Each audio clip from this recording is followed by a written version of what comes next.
I'm meeting. I have the recorder started. All right, great. Rick, are you ready? TV 34? Okay, good. Good evening, everyone. This is a regularly scheduled meeting of the Montclair Planning Board. Notice of this meeting is posted online in the lobby of the municipal building and also in the local papers. We are being broadcast live on Channel 34 and streamed live on YouTube. Good evening, everyone. This meeting is a quasi-judicial board proceeding, and we will be exercising powers and procedures that resemble that of a court of law. And we are obligated to act objectively in determining facts and drawing conclusions. And those conclusions will be used as the basis for us taking official action. So we would request that everyone participating in these proceedings limit their comments to only issues that the board may legitimately consider in reaching their decision, and that behavior appropriate for a judicial hearing is maintained at all times. First thing on our agenda this evening is our roll call. Okay. Chair Nguyen. I am here. Vice Chair Brodock. I'm here. Mayor Spiller. Present. Mr. Cook. Here. Councillor Schlager. Here. Miss Willis is excused. Mr. Rooney. Here. Mr. Ian Wally. Here. Miss Lockman. Here. Mr. Barr. Mr. Gilmer is excused. Okay. All right. We have minutes from our previous meeting. We have on the agenda for September 14th and our September 21st meetings. We had a request that I believe the September 21st meeting that we hold off on adopting that because there were some corrections. Janet, do I have the date right? That's correct. Okay. But the September 14th minutes are ready for review and approval, correct? Yes, I have the minutes of the meeting with comments from Vice Chair Brodock and Ms. Lockman. And Carmel, you had one comment about whether the conditions should be cited or referenced in the minutes. I think you mean the conditions that are in the resolution. No, actually, I think I don't have it in front of me, my comment, but I think it was referring to the parking conditions. Is that correct? If you're No, it was the soldier course above the windows. Oh, I didn't know what that meant. What is the soldier course? Oh, that's the alignment of the bricks. Oh, okay. That was Yeah. the question was what was that? Because I didn't know what that was. Okay.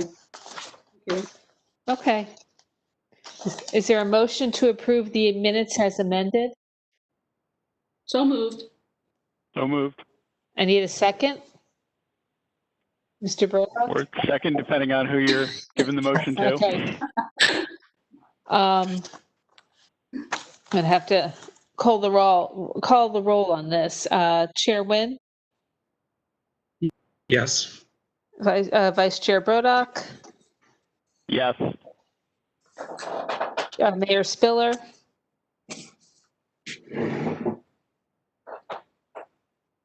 Mayor Spiller?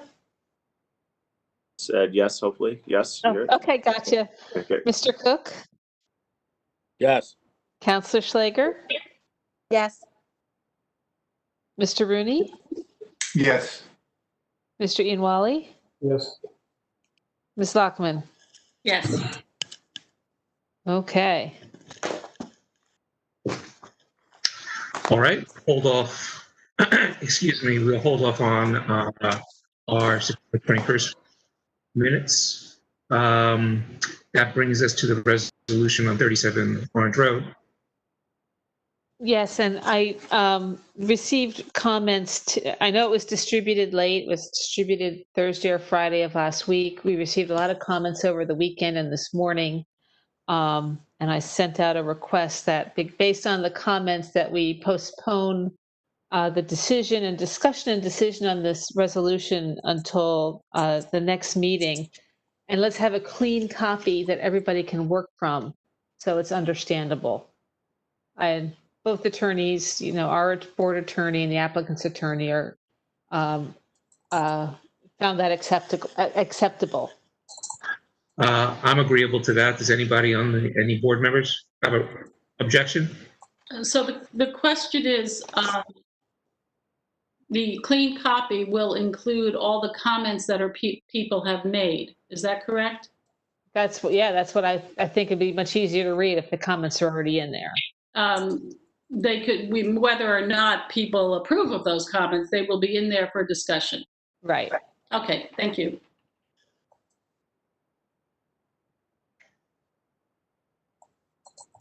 All right, well, if nobody has any objection, then I suggest we proceed accordingly. Okay. All right, and then that brings us to new business, application for 65 Church Street, urban renewal. Okay, so let's see what I will do for that. Representing the applicant, we have Mr. Stevie, who I'm going to make the representatives of the applicant, make them panelists, so that you will be able to speak and not be muted and make your presentation. Mr. McLeod, for some reason, it's not letting me make you a panelist. I'm not sure why. Mr. McLeod, can you hear me? I have you unmuted.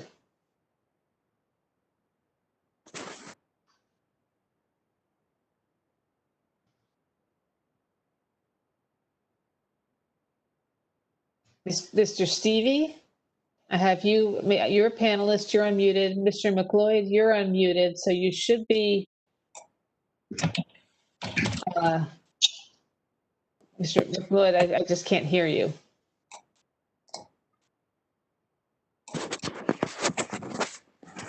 And this, Mr. Stevie, I don't see you. Yep, I have to turn my camera around, so. Okay. But I'm not sure why, Mr. McLeod, I don't know why your audio is not working. I see Mr. Barr is here. Mr. Barr, I'm going to make you a panelist. And I don't know who else from I have, let's see. Cameron McLeod, you says you can or cannot hear me. Mr. Ian Wally has recused himself. Okay.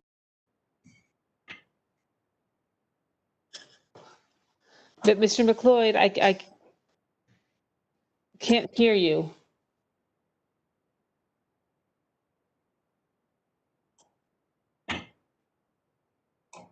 Can I say something, Janice? I had that problem last week, and it's a setting. You have to go to your settings under preferences and unmute yourself on your settings. That's what happened to me last week, and I was able to be heard after I did that. Okay. Who is calling user 3? I've just unmuted you. Calling user 3?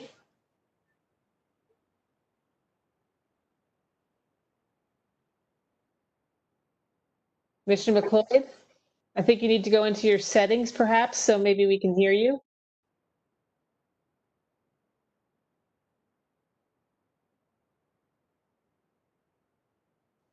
I see that you were able to send me a chat message.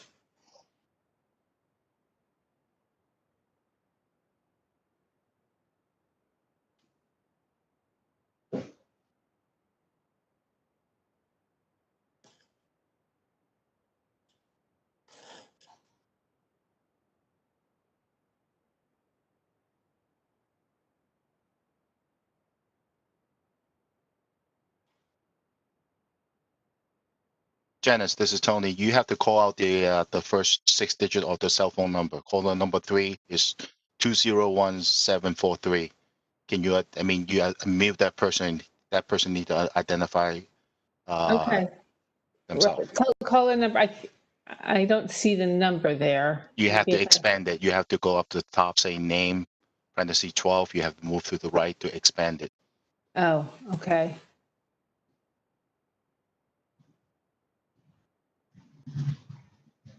I call in.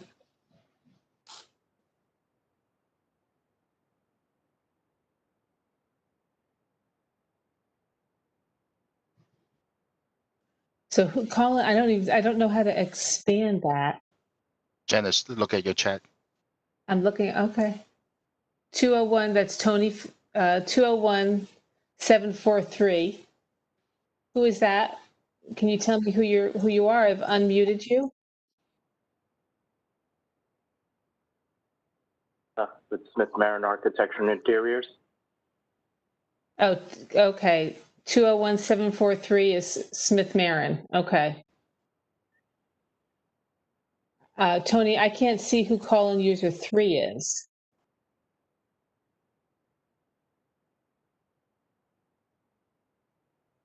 I think they just announced themselves, 201743. That is caller number 3. And who's caller number 4? Or caller number 4 is, I'm texting you.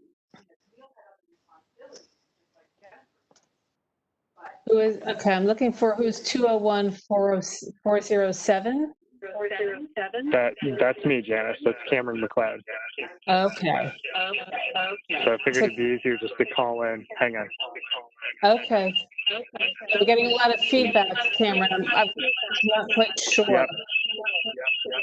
So I think that's all on my end. Tony, I don't know what we can do because this is the attorney for the applicant. We'll have all this feedback.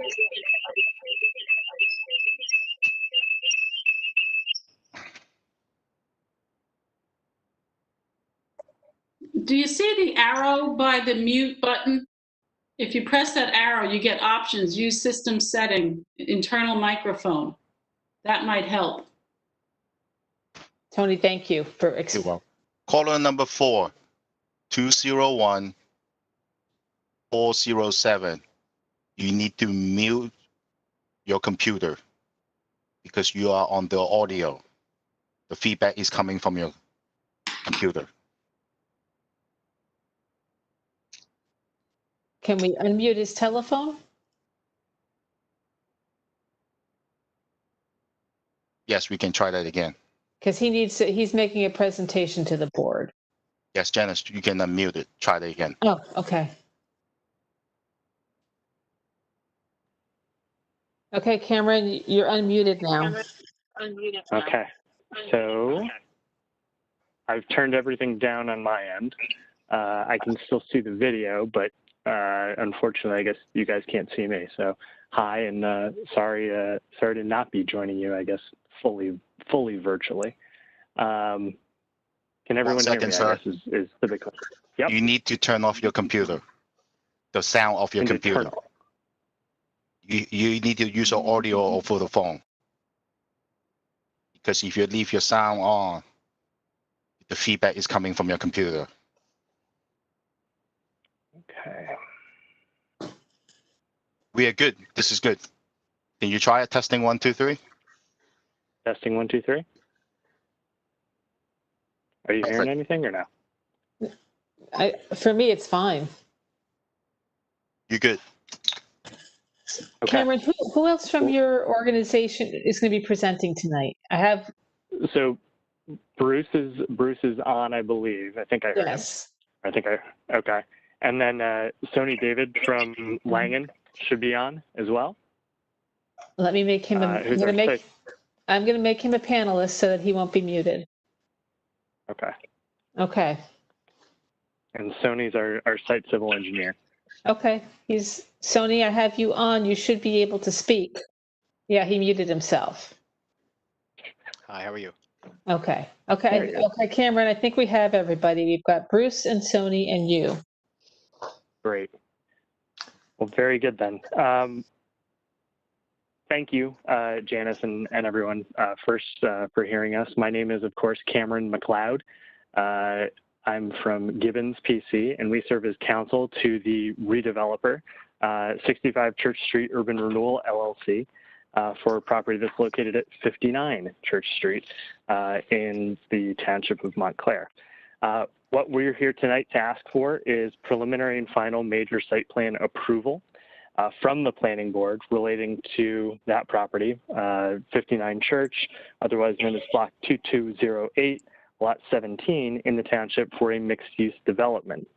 As the board is likely aware, the project is within the Haynes redevelopment plan as it's been amended and supplemented a number of times over the years, and the applicant is presently the designated redeveloper for that property.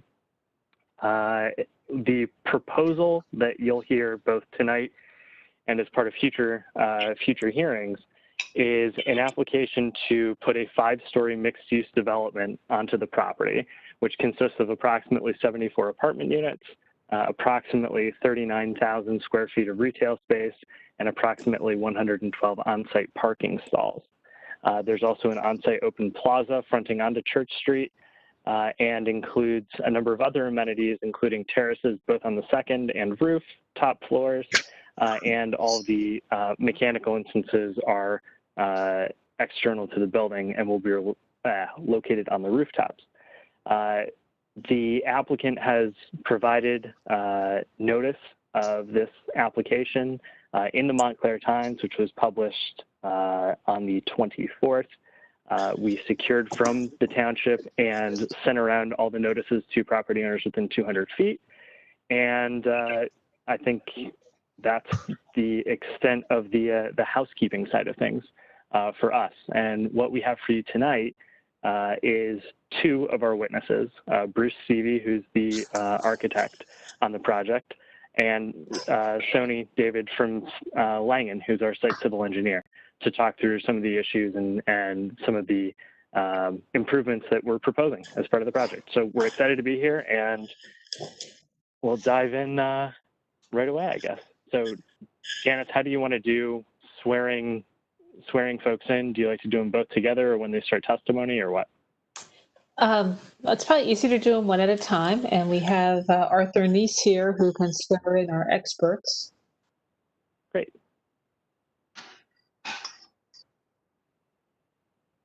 Mr. Neese? Who's going first? Bruce, you're up first. That would be me, yeah. Mr. Stevie, there you go. Sir, do you solemnly swear the testimony you're about to give will be the truth, the whole truth, and nothing but the truth? I do. Would you please state your full name and business affiliation for the record? Yes, my name is Bruce Stevie, S-T-I-E-V-E. I'm a principal in the firm of Marchetto Higgins Stevie Architects, and we are located in Hoboken and Jersey City, New Jersey.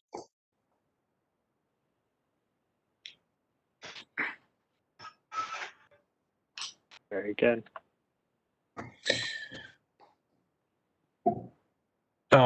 So I guess the first thing I'll do is I'll give you an overview of my credentials. Well, yep. So Bruce, let's do a quick, just a quick hi. How are you? And can you give the board the benefit of your license, education, and experience so we can qualify you as the expert that you are? Yes. Again, I'm a licensed architect in the state of New Jersey. I graduated from the School of Building Arts at the Savannah College of Art and Design in 1989, and I was licensed in New Jersey in 1996. I've been practicing architecture since then. My license is current. I have testified in front of many boards, including this one, in Essex County, Hudson County, Bergen County, to name a few, in towns like Morristown, Montclair, Long Branch, Jersey City, Hoboken, Newark. So that's a basic overview of my credentials. Great. And Mr. Chairman, wherever you may be, we'd like to offer Mr. Stevie as an expert in architecture for purposes of this hearing. We'll accept them. Thank you. Thank you very much. Bruce, so you see on the screen, and this is really by way of housekeeping, you'll see on the screen that there is an image of the proposed building at 65 Church. This is the first of a 44-page packet that you put together, correct? That's correct. And what we'll do is, I think for ease of reference, we'll label this as A1. Does that work? Janice, for do you want to? Janice? Do you want to? Well, hang on a sec. Janice is unmuting herself. I can see, but she usually pre-marks the exhibits. Oh, okay. Do you have this one marked, Janice? Actually, I think didn't I send you the exhibit list? I've already pre-marked all the exhibits. Pretty sure I sent them out to everybody. We're up to A35. This is different from what was presented. This is like a PowerPoint presentation, right? This Yes, is the this PowerPoint is- presentation, correct. Yep. So I'd like to mark this as A35, and following tonight's meeting, I'll distribute this to all the attorneys so that we're all working from the same exhibit list. Great, thank you. Great. And that way, we just, Bruce, if you can refer to just the page number in the PD or in the PowerPoint that you're working off, or the PDF that you're working off as we go through, that way we all have the ability to go back and very clearly come back to what was in the record. All right? Sure. All right. Then the show is yours, sir. Very good. Thank you. And I'm very pleased to be back in Montclair this evening. The project that you see on the screen, and we'll call this slide number 1, is the project that we're proposing at 59 Church Street. We began working on this project in 2017 with our client, Bijou Properties, on this exciting town center site on Church Street in Montclair. The project as presented complies with the requirements of the redevelopment plan. It meets the intents of the design guidelines that were established in the redevelopment plan. And we've been working with the township's professionals as well as the various review boards professionals to formulate this submission. We have received and reviewed their comment letters, and we will be taking all of their comments and into consideration. Can we go to slide 2, please?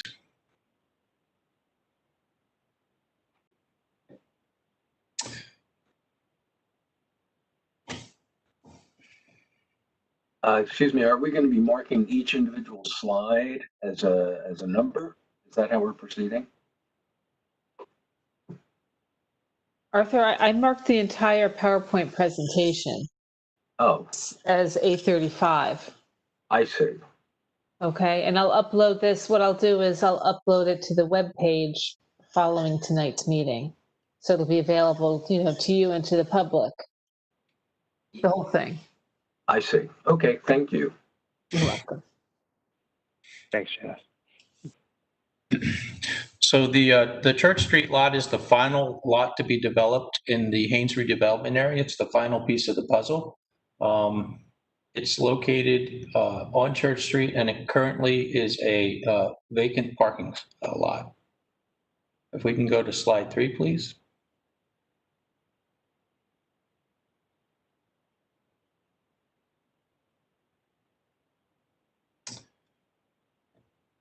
That's it.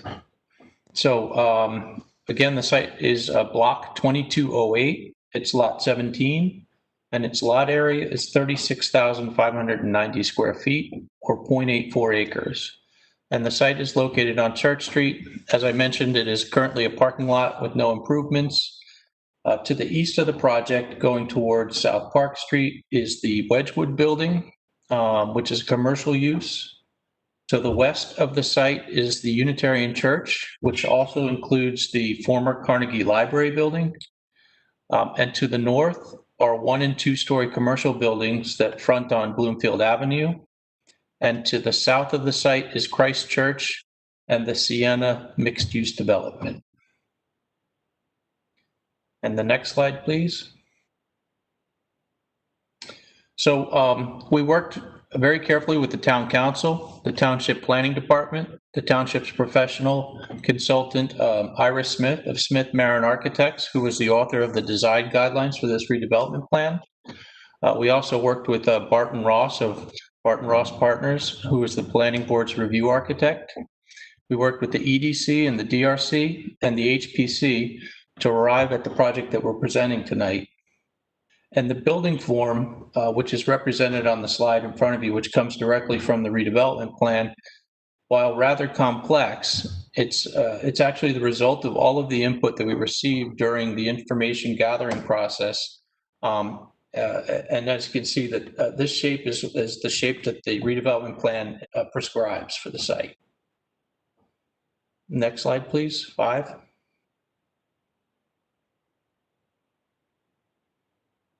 So this is the site plan for our proposal. And as you can see, it matches the intent of the redevelopment plan, and it builds on its requirements. And some of things to note is that there's a 3-story portion of the building that fronts on Church Street, and that has a 10-foot step back at the 4th floor. This step back also occurs on the west-facing facade of that projecting portion, facing on a plaza to the west of the property. And this massing was selected and prescribed to blend in with the scale of the adjacent properties. The building also sets back in 2 successive steps on the west-facing facade, which provides more open space and light and air to the adjacent Unitarian church. And the open courtyard that faces east helps reduce the scale and massing of the east-facing building. Next slide, please. Slide 6. This is a Google Earth image of the Unitarian church. It's located at the western edge of the site. And you'll notice in this image that the church is actually comprised of the building that is set back, as well as the former Carnegie Library building, which is on the corner and actually steps back out to address the street. The front lawn of the church actually creates a very nice open space, and it helps define the transition of Church Street.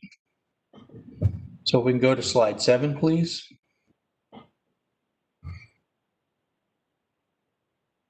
So going back to our site plan, there is a yellow box that now appears, and that box basically shows the plaza space that resulted from the shaping of the building on our site. And that plaza space responds directly to the open space in front of the Unitarian church. It does a couple of different things. One, it provides a formal frontage along the street, along Church Street. It also provides a transition of the retail character of Church Street moving east to the more residential character of Church Street moving west. It also, in a very interesting way, creates a formalized space with Christ Church, which is located directly across the street. It provides a formal frontage for that church. If we can go to slide 8, please.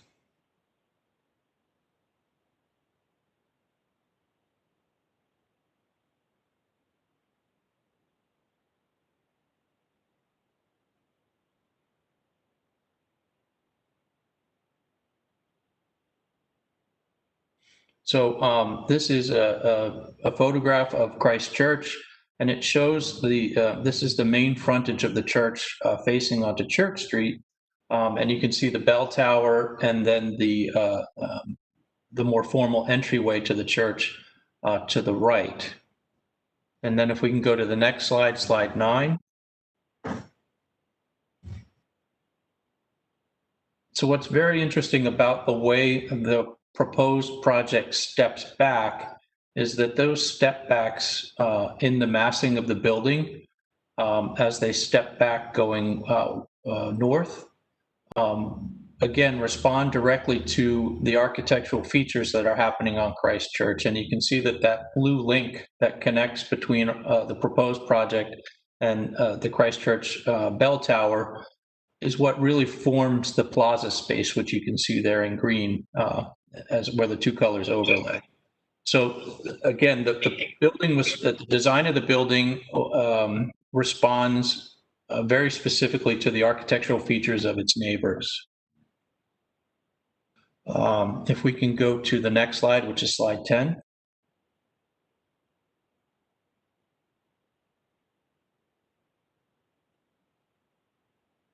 That's the one, yep.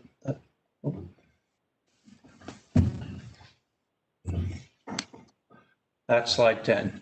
So the next couple of slides, and although they may be in a little bit different order just because of the way I wanted to present the floor plans to you, are the floor plans that came directly from our architectural submission package. The only thing we've done is we've added a little bit of color for this presentation just for clarity. So slide 10 is the ground floor plan, which is the A2 drawing in our submission set. And this is basically the ground floor plan of the proposed project. And I apologize, but it is rotated from the previous site plan that you just saw. It's rotated clockwise. So Church Street is on the left of the page. Bloomfield Avenue would be on the right of the page, and South Park would be at the bottom of the page. And what you can see that there's a dashed line that represents the perimeter of the Wedgwood building at the bottom of the page, and there's a dashed line that represents the perimeter of the Unitarian Church at the top of the page. What you can see from this plan, and it's a requirement of the redevelopment plan, is that there be retail fronting on Church Street. So for approximately 50% of the site, there's retail that activates the street front on Church Street. Then there is an arcade just west of the retail space that leads back to the residential entrance and lobby area. And then west of that is the open plaza space. And the open plaza space is also a requirement of the redevelopment plan. It's a publicly accessible space that will have landscaping elements, planters with benches. It will have table seating, and it will have additional benches. There's also a landscape planting area against the building at the back end of the plaza. And then there's a series of bollards and light posts that separate the formal plaza space from the driveway access to the building, which is at the westernmost portion of the site. And that was done to visually expand the plaza and link it with the open space of the Unitarian Church, as I showed you earlier. Vehicles access the site at the western edge. They will drive again across the plaza pavement into a driveway that accesses the parking garage behind the residential lobby and gymnasium. There will be parking spaces. There's 50, I believe it's 56 parking spaces on the upper parking level. These will primarily be for retail parking and public parking. And then there is a ramp that leads down to a basement level of parking. So all of the parking is not visible from the street frontages. It's tucked behind the residential use and the retail use. There is landscape buffering that wraps around the rest of the perimeter of the site.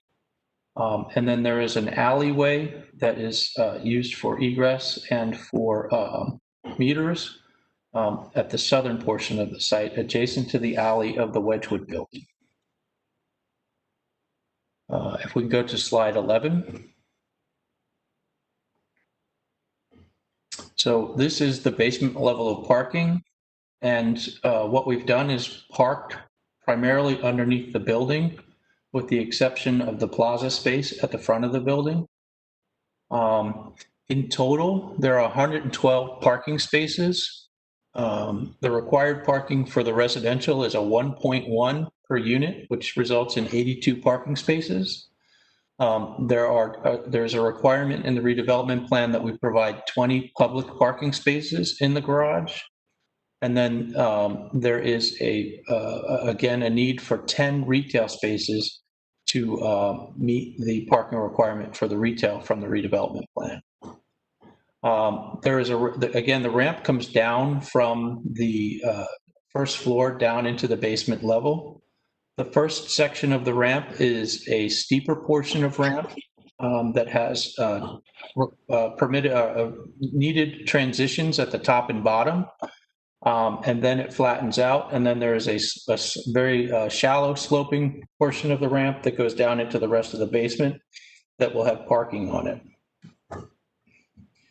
In the basement, we have a bicycle storage room that will be for storage for residents in the building. For bikes, we'll have rack systems in there so that we can park bikes one on top of another in a rack system.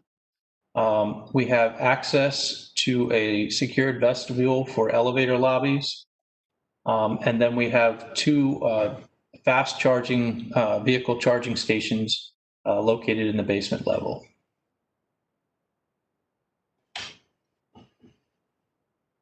If we go to slide 12, please. Slide 12 is the second floor plan. So this project, as Cameron had mentioned at the start of the presentation, will have 74 total residential units, 10% of which are set aside as affordable as per the the redevelopment plan. The unit mix on the project is 1 studio unit, 30 one-bedroom units. There's 4 one-bedroom junior units and 35 two-bedroom units and 4 three-bedroom units. And again, based on the affordable count, we have to provide 8 affordable units, the first of which is a studio. Then there will be 5 two-bedroom units and 2 three-bedroom units. On this floor, so this is the residential floor, you can see that it's a double-loaded corridor building, which means that there's corridors, there's units on both sides of a corridor. On this floor, again, part of the prescription of the redevelopment plan was that the center portion of the east-facing facade had to be pushed back, and that was done to help break down the massing of the building.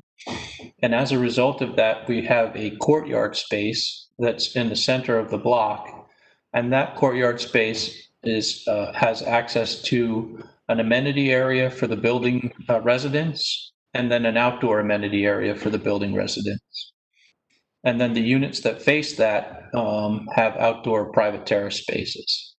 So and then there's also some terrace, outdoor private terrace spaces for the 2-bedroom units at the north end of the building. If we can go to slide 13, please.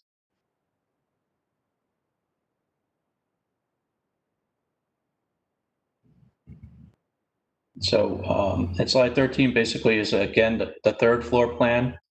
And the third floor plan stacks with the floor below, except for where the amenity space now it becomes a 2-bedroom unit. If we can go to slide 14, please.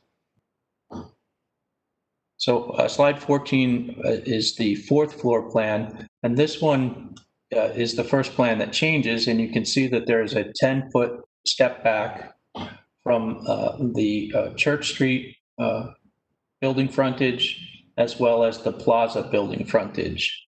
And again, that I'll show you in a minute, but what that does is it helps adjust the mass of the building so that it begins to work well with its neighbors, and then it transitions to the taller building at the center of the block. If we can go to the next slide, please, slide 15.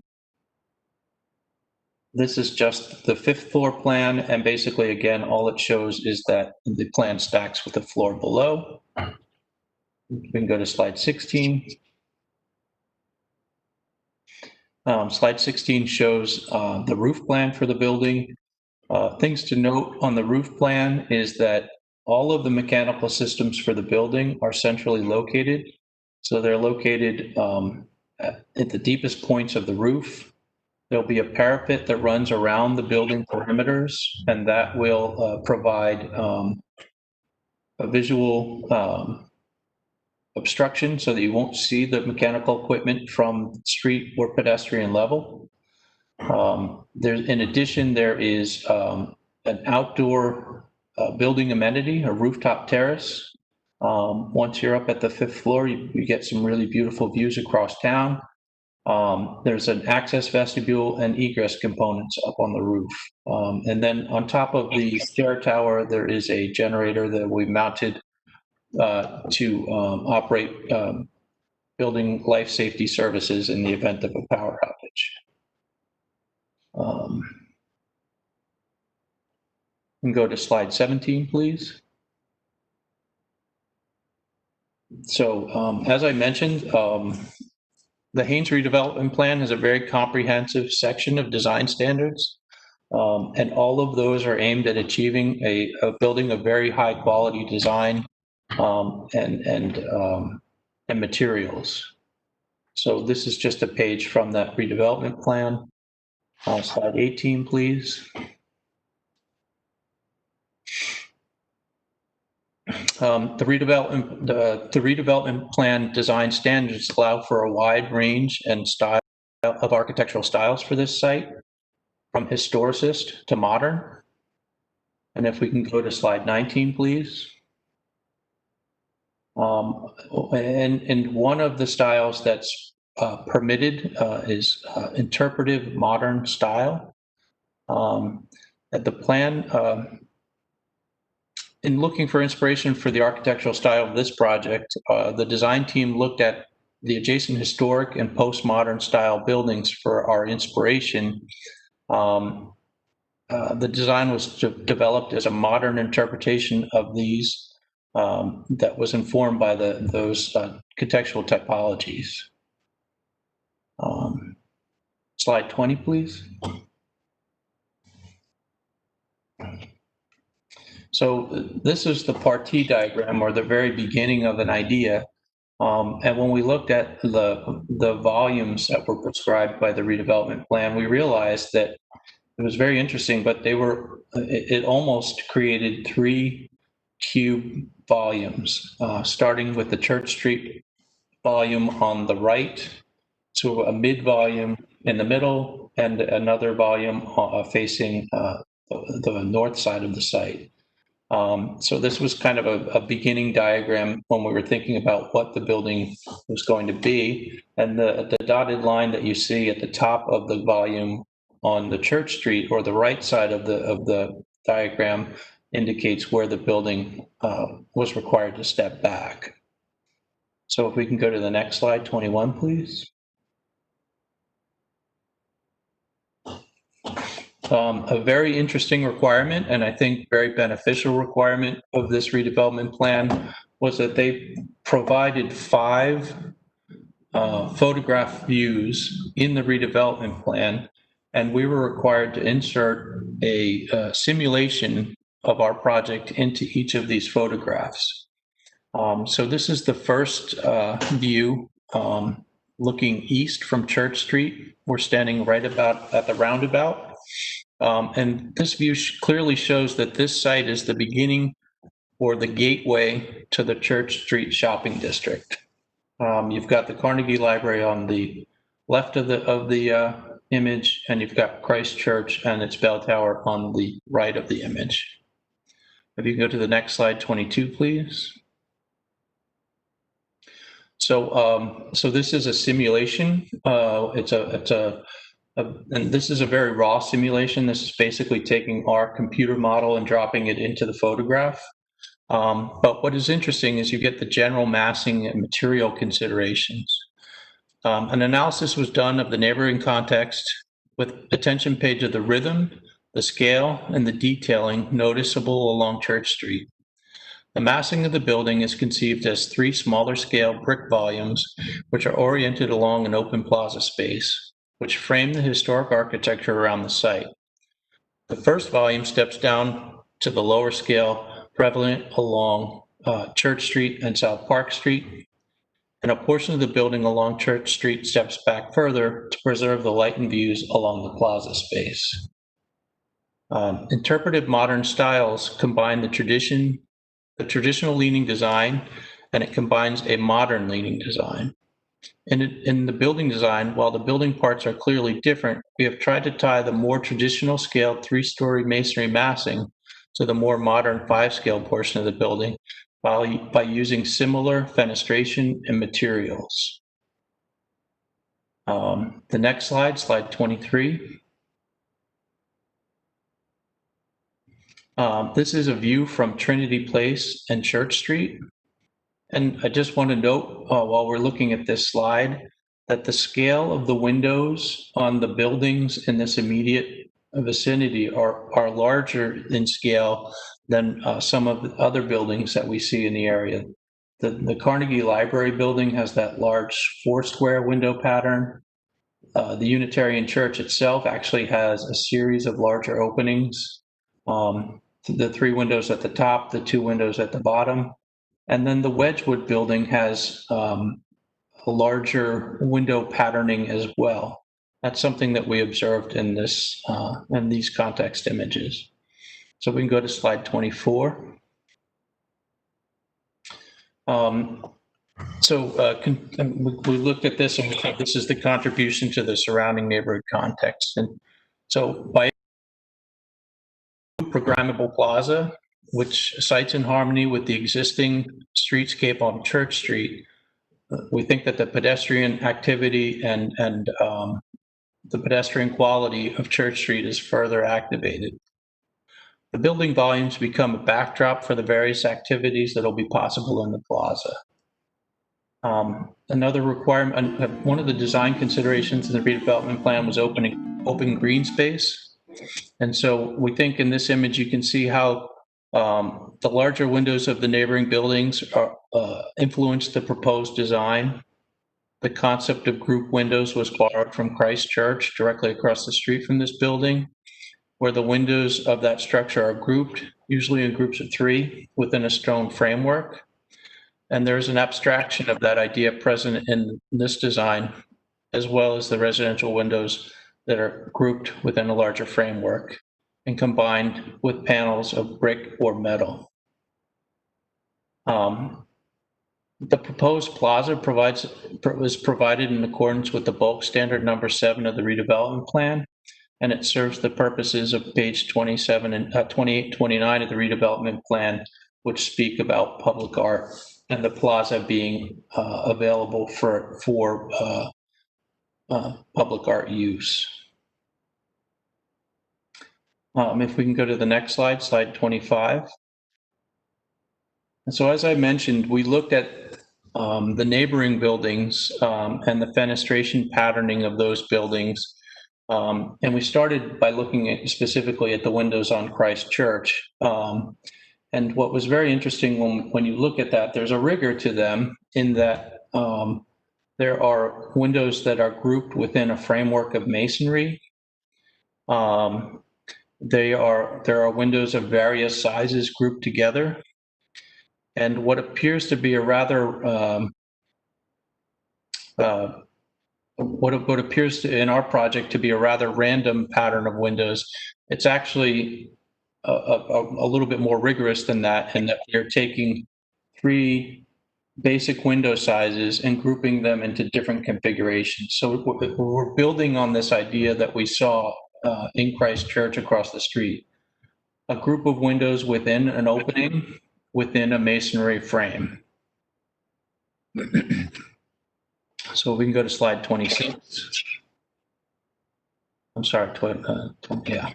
So this is basically a sketch diagram of what I'm just discussing. You know, there's a way of taking a series of windows that occupy a space, and you can break them down into a more regular pattern, or you can begin to randomize them where they still carry the pattern and rhythm of the window openings of contextual buildings. So it's kind of like the Christ Church example is at the bottom of the page. The example of what we're proposing is at the top of the page, and those studies in between are the transitions that that carried between the two ideas. If we can go to slide 27, please. So this is a rendered image of that plaza space. So it's a more developed image than the photorealistic image that you saw earlier. In this study, while the building has various corners which are visible from the public right-of-way, the primary corner is located at the intersection of Church Street and Trinity Place. To address this important site condition, the low scale of the building volume along Church Street has been extended along the plaza space, and the building mass situated above steps back 10 feet to create a visual datum that marks the change, and it's marked in a change in texture and materiality. At the street level, and the corner condition is further defined as with the paved plaza that extends the streetscape into the site and has a loggia filled, lined with retail. So again, at the base of the building, the retail is actually set back, and there's an arcade that runs from Church Street back to the building lobby, which is at that back of the public plaza space. The three-story light-colored brick portion of the building that fronts on Church Street respects the materiality and coloring of the Wedgwood building, its neighbor to the east, and has deep recessed shop fronts and a shallow arcade to help form the building base. The mid portion of the building is defined by banding in the brickwork panels within the framework. This type of rich brick detailing can be found on many of Montclair's town center buildings. It's just interpreted in a modern way. A recessed brick band along the top of the residential windows and a clean modern parapet cap define the top of the street-facing facades. The metal panel mid-rise portion of the building shares the same fenestration composition as the rest of the building, but it serves as a backdrop to complement the more celebrated street and plaza frontages. Excuse me.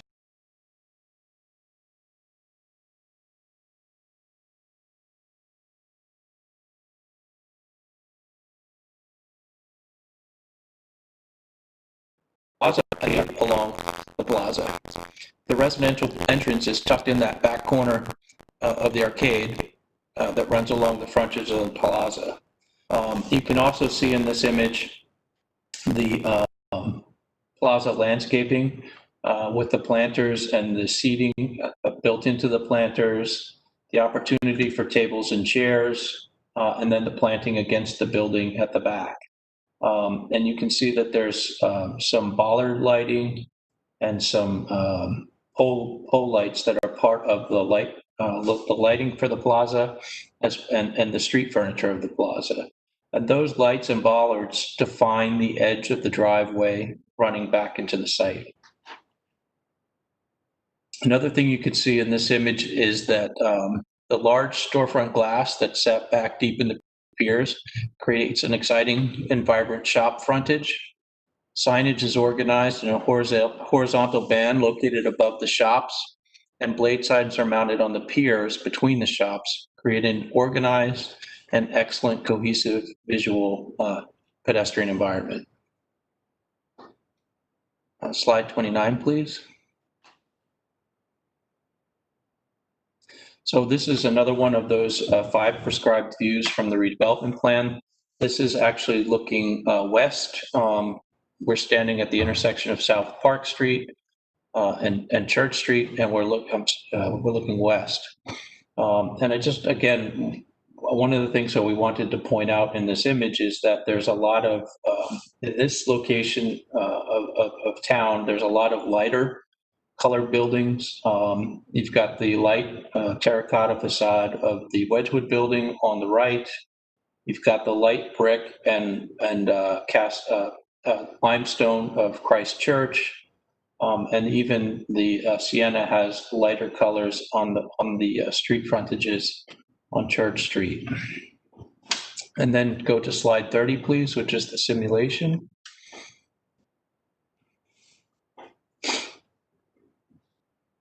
So here you can see, again, the building, the proposed building.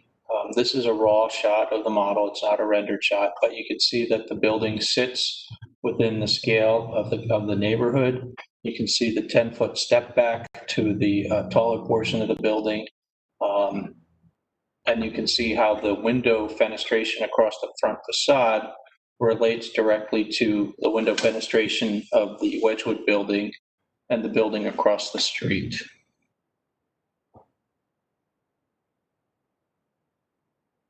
If we can go to slide 31, please. So this is a rendering of the Church Street facing facade. This shows the retail shop fronts and the large windows inviting shoppers in.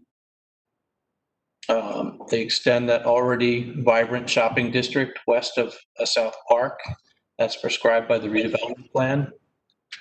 This helps define the base portion of the building. The framed grouping of windows, as earlier described, relate to the scale of the neighboring buildings, but in a modern way. The top of the building, while restrained, could be found on other buildings in town, the material on the top of the building. The step back portion of the building complements the base by using similar fenestration in the window patterns and the window framing methods. The exterior materials meet the mandates of the redevelopment plan. They've been selected from the permitted materials lists in the plan. The light color brick has been selected to complement the glazed terracotta of the neighboring Wedgwood building, as well as the limestone detailing of the church across the street. It also works well with the light color paint detailing of the Unitarian church to the west. The metal panel work at the top of the building provides a contrast to this light masonry. It's a soft gray finish, and it's proposed to reflect the warm patina of zinc or lead-coated copper. That material adorns many of the historic buildings in the town center. The metal panels are not intended to be glossy, shiny, or garish in color, but rather to reflect the tones of a shingled roof. No materials that are prohibited by the plan are proposed to be used in this building.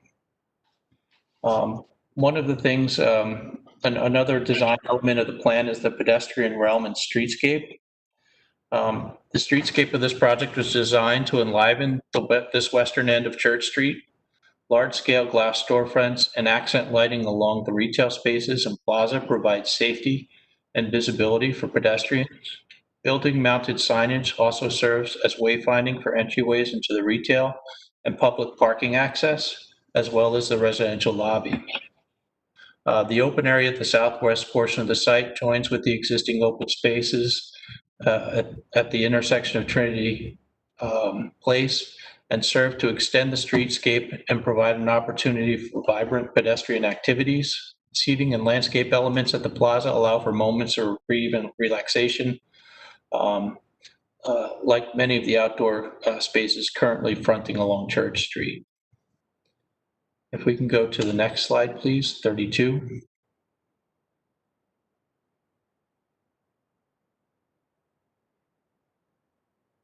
So this is a zoom in detail of that rendering. And so you can start to see the brickwork facing Church Street. And you can read the larger framework that I mentioned before of the masonry, and then the windows within that framework, and the variety of windows within that framework, the fenestration. And basically there's 3 levels of fenestration. There's a small, medium, and large type window. And so you can see in the center bay, there's a small window on the left side, a medium window, and then a large window. And those groupings repeat throughout the project. So there's an organization within the framework of how the windows were laid around the building. There was a lot of attention to the storefronts in the redevelopment plan. Retail storefronts on Church Street and the Plaza space provide accessibility at street level, as well as an openness and visibility at the base of the building. This visibility and access into and out of the spaces is an important aspect for the viability of successful retail spaces. The design of these spaces followed the intent of the redevelopment plan, including 60% glass area, 12-foot ceiling heights in the retail, and a 60-foot minimum depth of the retail for 50% of the sidewalk frontage. The glass storefront is integrated into the brick bay rhythms utilized throughout the design. So that design motif repeats around the building. The other design criteria that I'd like to mention in this is the building mass and strata. The retail spaces along Church Street are defined by an open walkway lined with brick piers, giving depth and texture to the base of the building. Additional masonry accents have been introduced at the base of the glass storefronts, keeping them aligned with the detail in common along Church Street retail frontages. So even when we were looking at how the storefronts were designed, we were looking at the historic storefronts up and down Church Street for inspiration on the layouts. The next slide, please, which is slide 33. This is the next to last of these photo simulations. So we walked east on Church Street a little bit further down so that we would see the scale of the buildings further east on Church Street. And then if we can go to slide 34.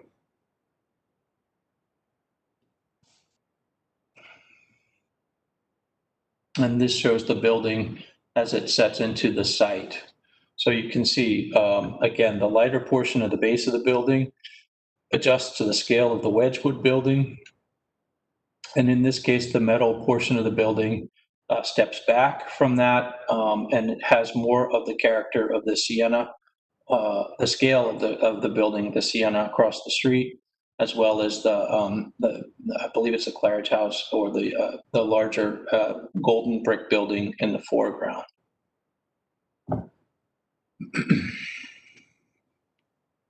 We can go to slide 35, please. So this is the final of the 5 simulations that were prescribed in the redevelopment plan. And this is looking through the property on Bloomfield Avenue. This is an older photograph. I know that the town, the restaurant has been taken over the space that's in the left side of the image, and they've created a wonderful outdoor space in the space between these 2 retail storefronts. So again, currently, this was the photograph as it was taken in the redevelopment plan. It's not a current photograph. But if we can go to slide 36, please. This shows a simulation of the mid-rise portion that is in the center of the block. And it basically, what we're showing here is that the detailing and patterning of the windows wrap around the building's facades, addressing the redevelopment plan mandate that the building be a building in the round. And so if we can go to slide 37, please. And so these are the building elevations that appear in the architectural submission package. And these are noted with the building materials. So you can identify building materials across the facades. This is the west elevation at the top of the sheet. This is the elevation that faces the Plaza and the Unitarian Church.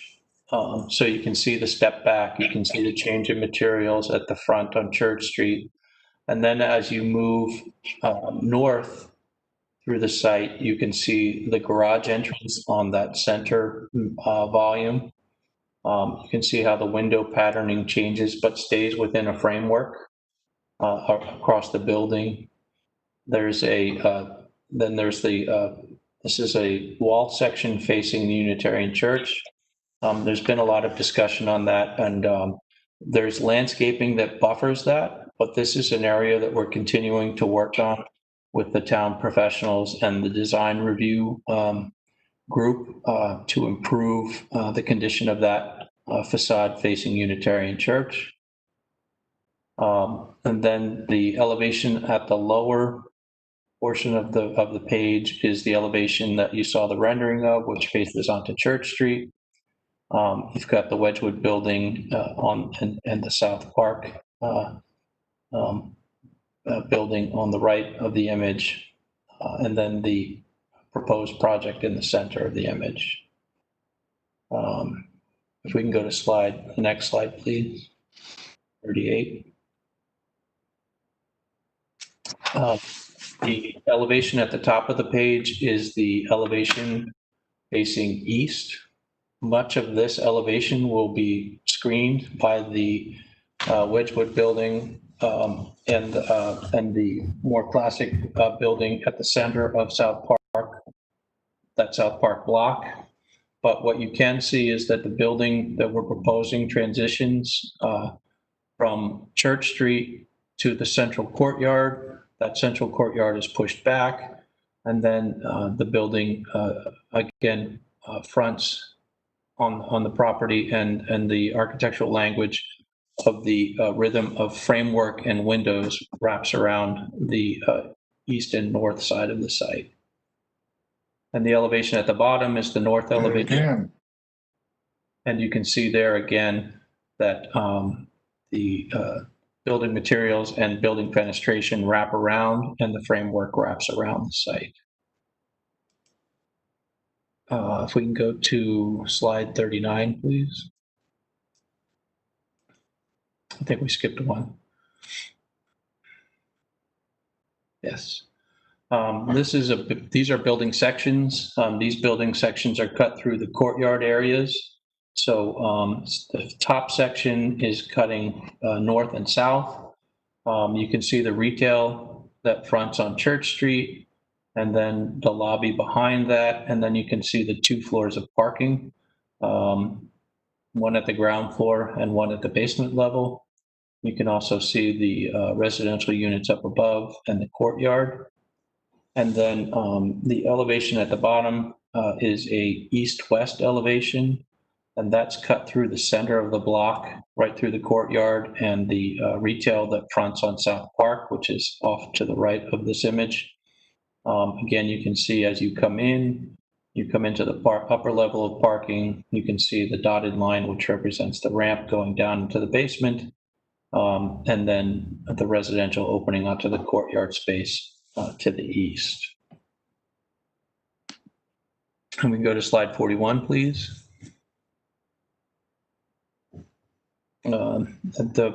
These are 2 sheets of building elevations and large building elevations that identify building materials, building detail in a greater scale so that it's visible.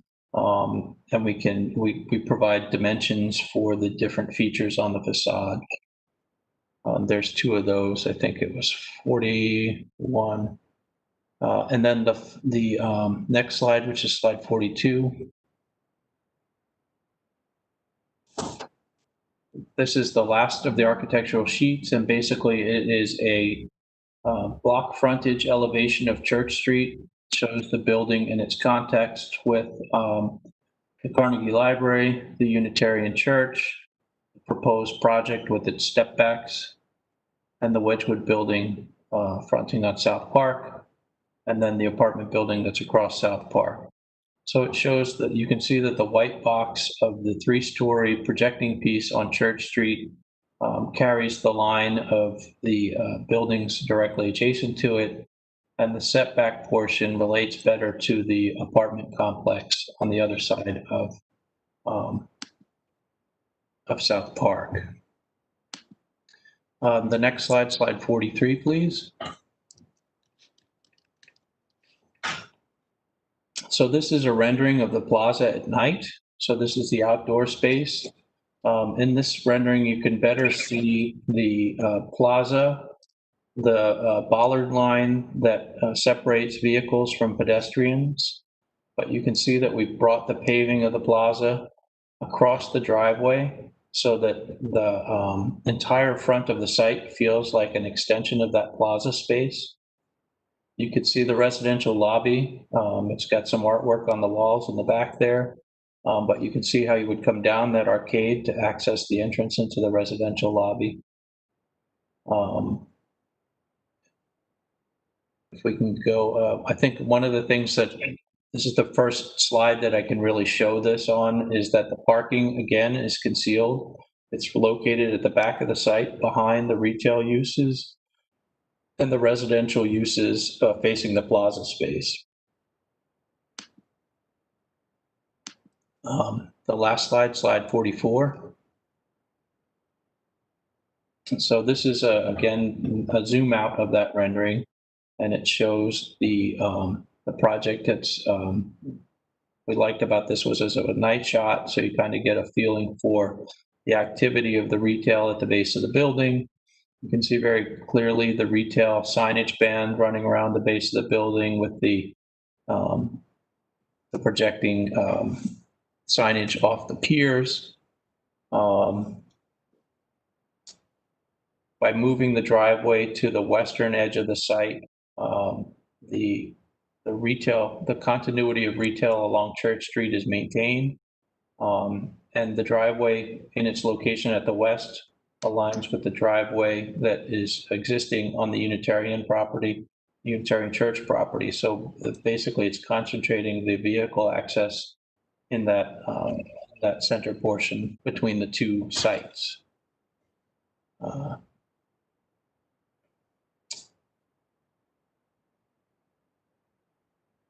just look through. So that's pretty much it, right, Bruce? Yes. I will say that we have been speaking with and working with the design professionals, particularly Ira Smith, in working through the redevelopment plans design guidelines. We've been working with and speaking with Barton Ross, who is this board's planner, architectural representative.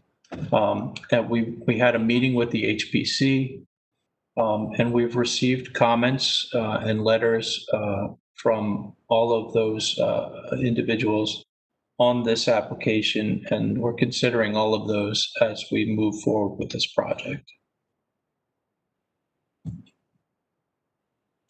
All right. So, Bruce, I know you mentioned generally, you know, we've had the chance to work very closely with the board's professionals, the township's professionals, and the HPC in designing the building. And just to get back to some of the quick high points, the plan itself has exceptional detail, correct, as to what's required to be designed on the site, right? Yes, it does. Okay, so a lot of the conditions that we're seeing kind of born out of this, and I think some of the slides that you've shown tonight are really birthed directly from the plan and are the nature of taking what was a concept and turning it into a potential reality. Is that fair to say? Yes, it is. It's very fair to say that. Okay. And I know, as you've mentioned, you know, there are a number of things that we've talked about with regard to comments from, you know, from Ira, from Barton, and from the HPC. I know one of those issues that's come up has been the use of green space in the plaza. Can you touch a little bit about the process that's led to the green space that we have, and you know why certain keys were taken and certain may not have been in designing the plaza in the way that it has been? Sure. The plaza has always been envisioned as an amenity that can be used for a lot of different functions. So when there was discussion about the paving material for the plaza space, one of the concerns or one of the philosophies was that we provide a uninterrupted paved space that could accommodate a variety of different activities. And so if there was a performance that needed to happen, it could happen. If they needed to set out chairs for a ceremony, that could happen. And the idea that the tables and chairs that we're proposing in the space could be moved to accommodate a variety of functions, that was something that was discussed and looked at early on in the layout of the plaza space. So that was one of the things. The other thing was that the idea of linking the plaza space with the open space in front of Unitarian Church actually, visually creates a greater open space on that street front. And everybody was very excited about how that transition would happen coming along Church Street, along the shopping district, and then transitioning to the more residential neighborhoods with larger front yards and greater setbacks west of this site. We also have a landscape architect who will talk a little bit more about the specifics of the landscaping of the plaza space, but that's the general design philosophy. The philosophy was to create a multifunctional space that would accommodate a variety of activities. Right. All right. Well, I'm sure members of the board have questions. I'm sure some of the professionals have questions. So instead of us droning on for what will be hours, I'm sure, I'll ask. I'll turn it back over, I think, to Ms. Talley for a bit. Well, actually, this is John. Mr. Chairman. Yeah, no problem. I will open up the questioning to the board. Is there anyone who wants to get us started on here? Go ahead, Carmel. Okay.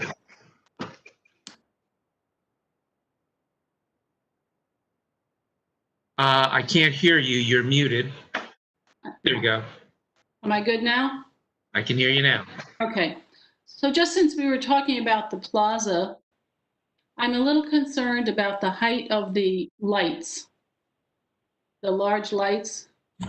To me, it looks like they're almost on a level with the apartments. And I was wondering if they could be lowered a tad so that there would be no light going into the apartment windows.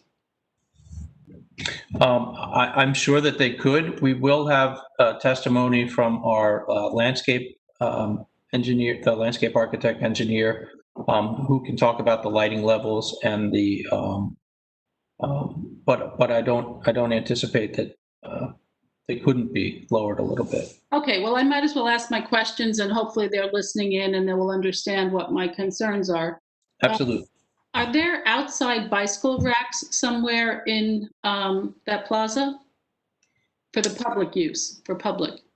Right. I believe there's some bicycle racks, but again, the landscape or the engineer will testify to the anything outside the building. Okay. Okay, then with respect to the face of the building on Church Street, it's hard to tell from the rendition here. Are there any gradations in the color of the metal panel so that it looks kind of not one solid color, but some kind of, as I said, gradations? I mean, the light itself, as it shines on the building, will provide some of that, but just curious if there's any intent to make it look like suede or something, some difference in color. Sure. I didn't actually go through, and if Janice, you could go to the architectural materials. I wish I could be in front of you guys presenting tonight because I would have physical samples of the materials that I could share with you. And I would be happy to, for the next meeting, have physical samples delivered to Janice Talley so that if you want to stop in and see them, we can make that arrangement. But the materials that we're proposing, and again, these are the first material that you see there is a simulation of the brick with the mortar color that we would hope to use. Another thing. A quick second, Bruce. Yeah. Bruce, hang on a quick sec. Just so we're identifying all this clearly. This is A23, which is the material detail book that your office put together, revised through September 11th, correct? Yes, that's correct. Okay, good. Sorry. But so the brick, one of the things that we're doing with the brick that's unique also, I think, to this site, but it's also something you'll see in many of some of the buildings in your town center, some of the historic buildings around town, is we're proposing to use a Norman brick here, which is a slightly longer brick than you would see. It's not a standard brick dimension. The image to the left of this is of a standard brick. So you would have to imagine that these bricks would be stretched out into a longer dimension. And again, I think that that's going to give a unique character and a nod to the historic buildings in your downtown. It seemed to me when I was looking at if you go back to the first picture in your book here, when it shows the face of the building. Mm-hmm. Okay, so what I was concerned about when I first saw this, and my opinion has changed as you've gone through your presentation, it looks like it's just a plain flat white wall. I understand. And that's not very attractive, yeah. Yeah, this is an early rendering. The renderings that you saw that are more developed that were in my presentation took quite a bit of time to get done, and so we didn't have them when we put this book together. So we put a more of a wash or a watercolor rendering on the front cover. But the intention is that there is texture, there is banding in the brick, there's relief and reveals in the brick, which I think are going to all add life and shadow. Yes, I saw that in your presentation, and I appreciate it. It looks much better. Yeah. My concern is it's not going to be such a stark white brick, is it? No, it's not. It's not. It's actually, again, it's more selected to be in line with the tone of the Wedgwood building next door. Okay, and then the metal top in this rendering does have some gradations in color. That's attractive. Is that what you're shooting for in reality? Yes, and so what I wish again I could show you is the material. If you go down to the next page, it's it is, while it's not we're proposing to use a composite metal panel system, and the reason we're doing that is because if we were to just do a regular metal panel system, there, especially in these colors, there's a tendency for the material to oil pan, which means that it bends and flex and expands and contracts with the heat of the sun and the cold of the winter. So we use these composite panel systems, which is basically where the material is adhered to a substrate, and that eliminates the opportunity for oil canning. But the material that we're looking to use is a zinc material or simulated zinc material. And it has a grain to it. It has a texture to it. And you said the word perfectly. It has a suede finish. It doesn't have a glossy or a smooth finish. It actually has I feel a more natural looking appearance. And so the light hits it different ways. It tends to weather, and when I say weather, I mean it. You know, it'll attract dirt in different ways. So that again, as it ages, I hate to say that, but as it ages, it gets that mottled look or that variegated look, which I think will be very handsome. Like a patina, I guess, of some sort. Patina is a perfect word for it, yes. I saw once again, your first page there.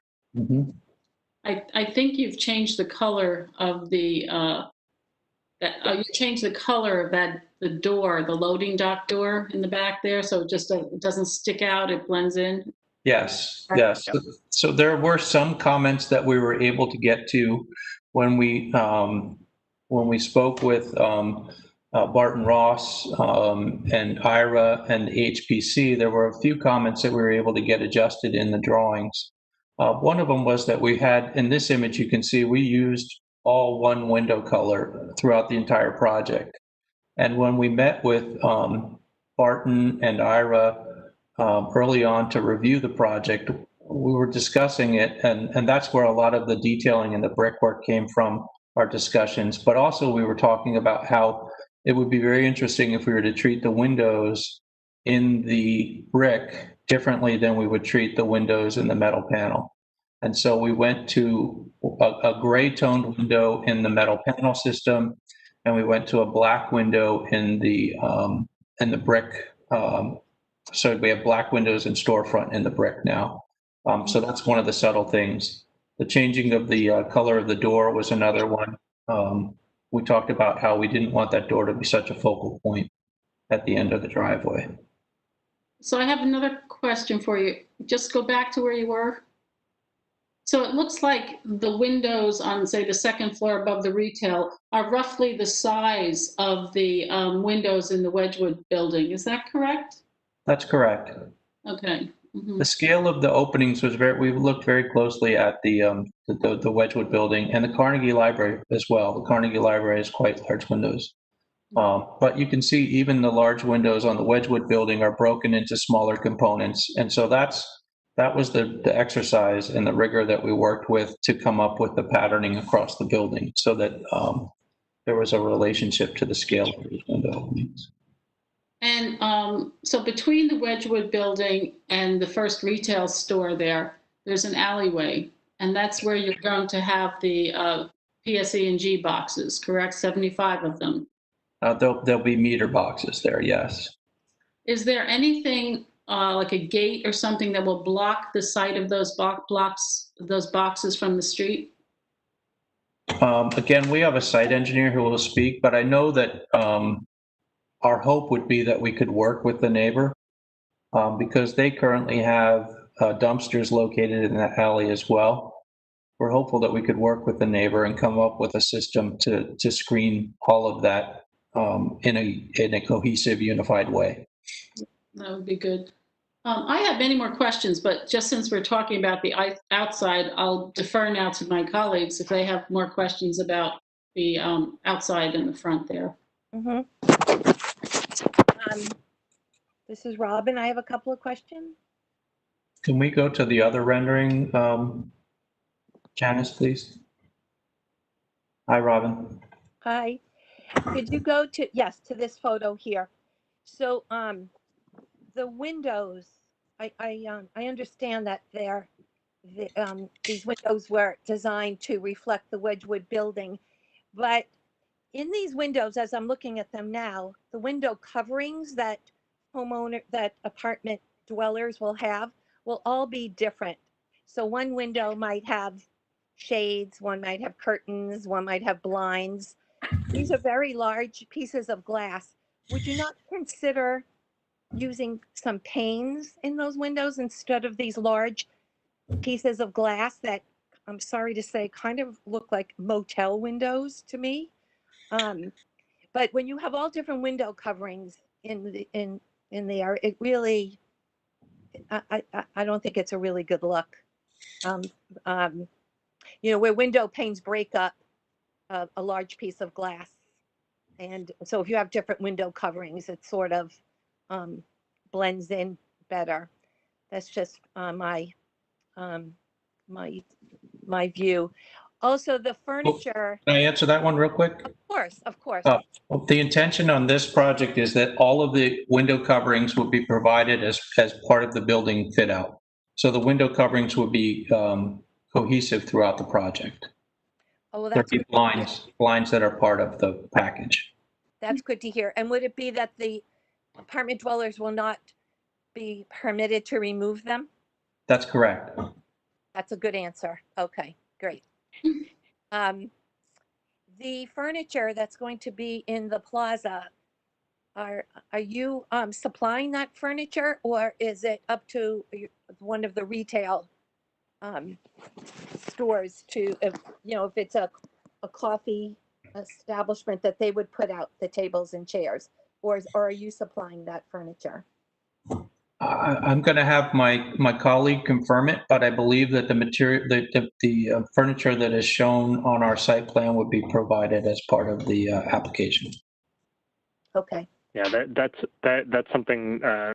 Schlager, we can have somebody from the operational side talk more expressly to, but the goal would be that those kind of materials are going to, for some of them, come in and out, on the daily basis, because they will be more transient pieces, and that'll all be controlled operationally.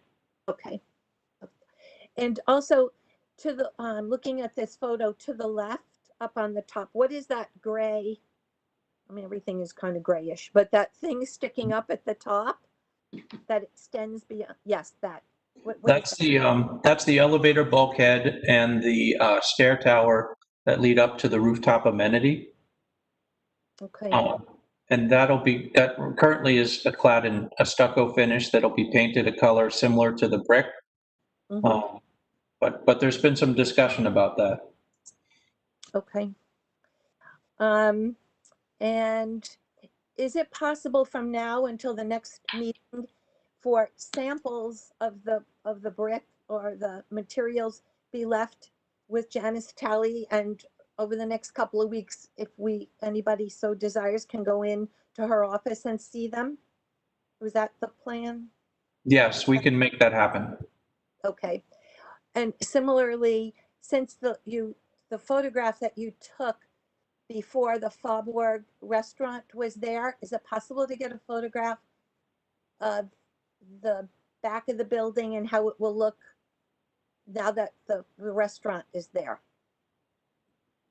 Yes, I think we can do that. I may not be able to get a rendering of this level, but I can get an export image for you of that in a new photograph. That sounds good. Thank you very much. Thank you. And that rendering will include the westernmost edge of the building, yes? Sorry, was that Yeah. you, Mr. Nice? Or Mr. Wayne? Yeah, no, that was me, Arthur Neese. When sorry. when you showed the rendering with the from Bloomfield Avenue, it didn't really include the western side of the building, the proposed building. And if you're going to produce something, yeah, you don't really see the western side of the building in that image. Right. We can look at if we can get a photograph that shows that entire block front. This was an image that was provided from the redevelopment plan, and we were asked to put ours directly into this image. So we didn't want to change anything, so that we met the redevelopment plan requirements. But if we take the next one, I may be able to get it at an angle so you can see the space between the restaurants and further down to the right of the screen.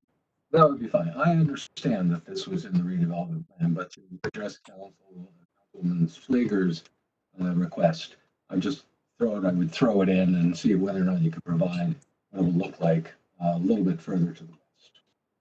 Okay.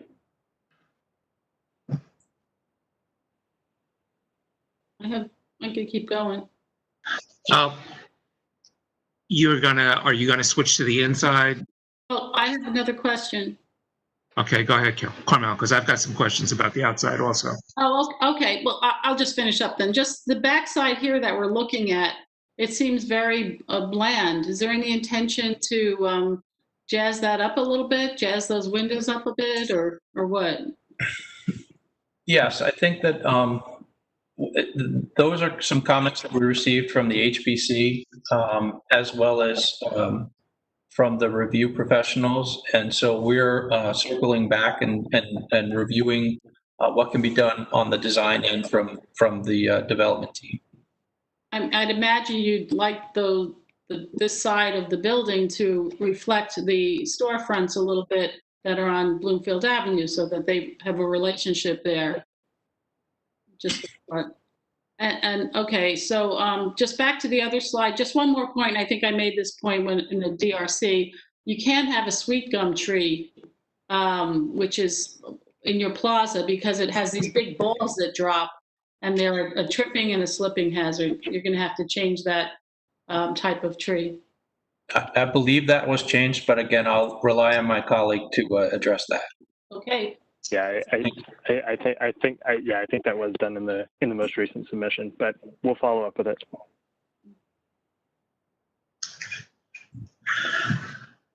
Is there a slide that you have in your presentation, in your PowerPoint that you've got up there, that kind of reflects the aerial view that shows on your preliminary and final site plan first page? of the whole area.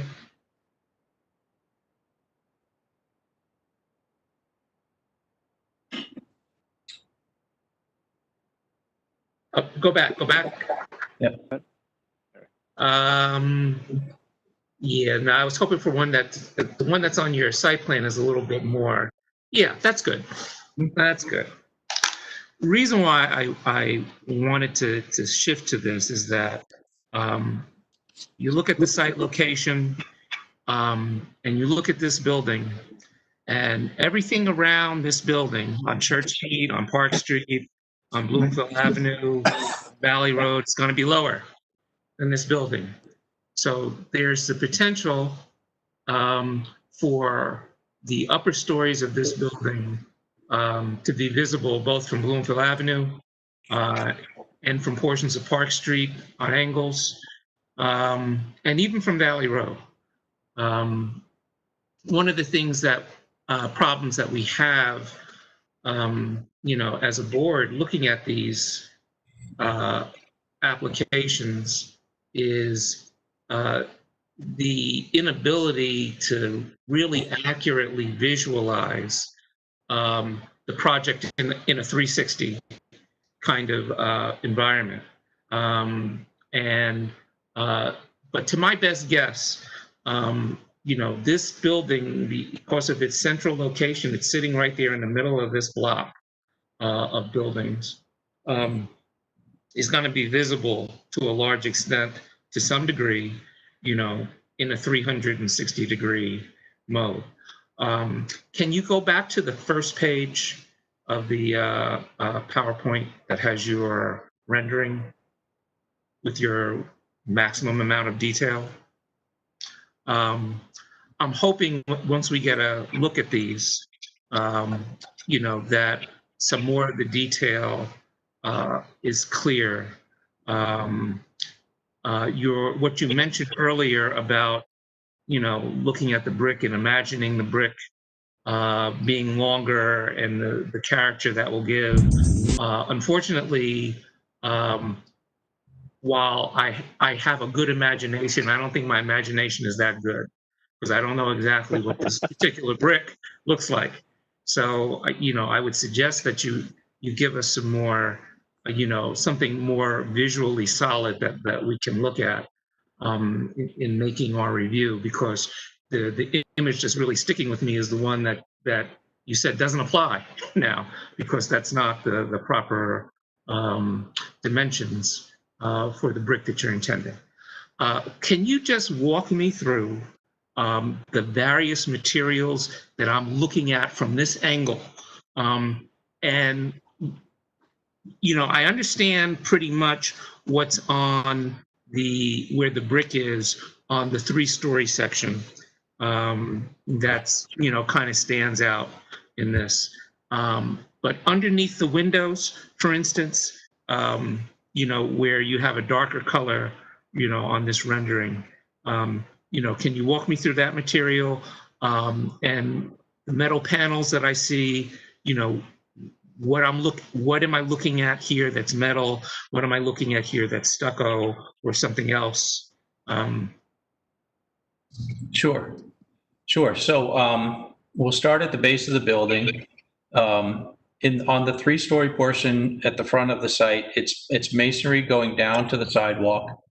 There is a masonry sill underneath the shop front windows, and then storefront, and then the signage band, and then the residential windows up above. The residential windows within the brick have a metal panel underneath the window. Is that the same metal that's reflecting on the upper stories? Yes. All right. So, and that metal panel then is reflected on the 4th and 5th story of the building for the portion that creates the backdrop for that celebrated 3-story piece on Church and the Plaza. Then beneath that, at the back of the Plaza space, is brick, and that brick turns the corner and goes back to the facing wall. And that the wall at the end of the driveway is also the brick material. Just on the first floor? No, that extends all the way up, and so that all the visible fronting, all of the faces fronting the plaza space and the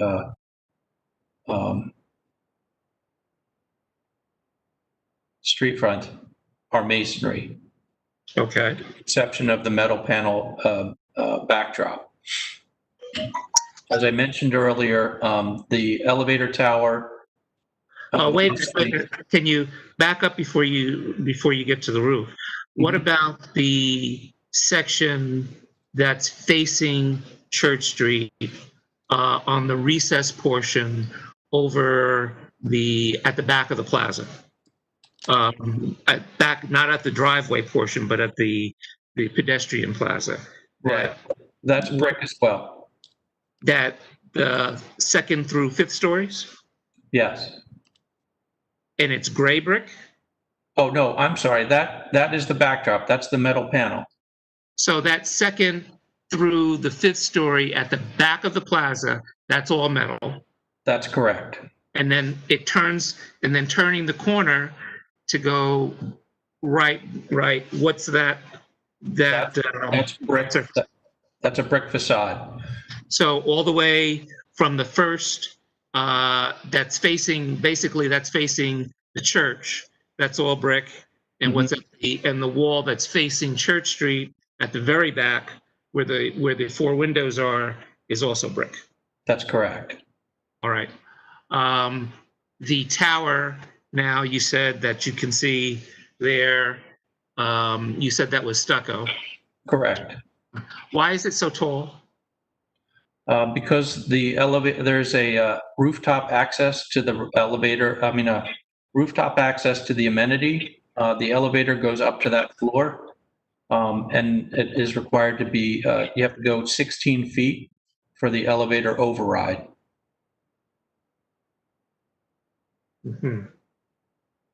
So. All right.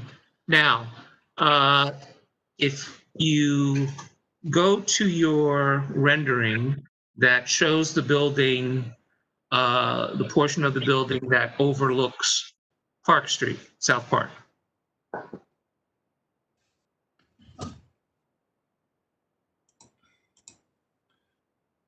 I'm going to open my cheat sheet here. I believe we should be looking at slide number. I think it's towards the end. Yeah, it's slide number 34.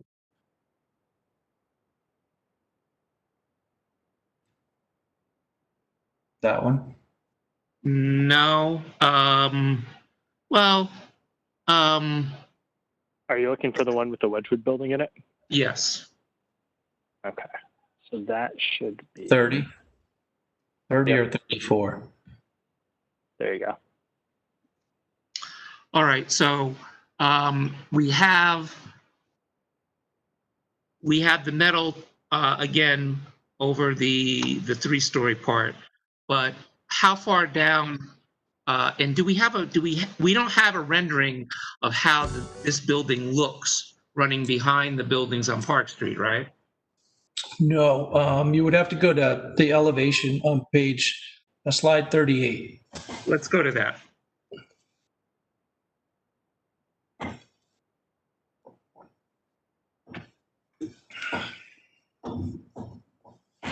So this is the top image is the elevation of the building behind the building fronting on South Park. Okay. So if we start on the left-hand side of the page, for the second and third stories, what's the what's the facade? What's the facade material?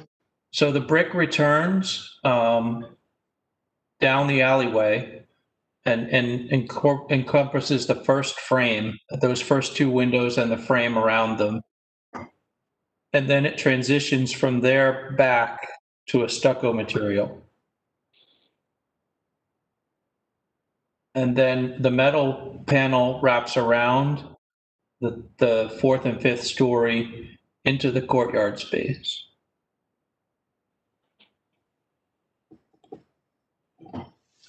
All right, keep going. Then as you transition, the courtyard is going to be primarily stucco. And then the stucco wraps around the eastern portion and the north facade. You said primarily stucco or 100% stucco?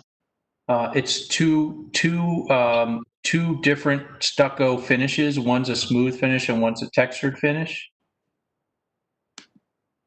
And there is a relief so that the framework is expressed. All right. That's what that darker tone reflects. The darker tone, those lines that are there? Yes. Or you're talking about all the way that creates those like 3 columns? Correct. Of windows. Okay. So just around those windows, that's a darker colored stucco. Right. Or yes, a different texture. So it'll have a different appearance and a different color. And when you say different color, is it going to be just because it's a different texture, or it's actually going to be a darker color? It's going to be a different texture. So it's going to be an A and an A1 versus an A versus a B. So basically the same color, but different texture. Right. And so there'll be shadowing and things that change the color, the appearance of it. But not greatly. No, it'll be subtle. Yeah. And so if we go to the picture that shows the portion that's over the Bloomfield Avenue stores that you see. That is on the bottom. That's the bottom elevation that you see here as well. Right, but let's go to your rendering. Mm-hmm. That is slide number 36.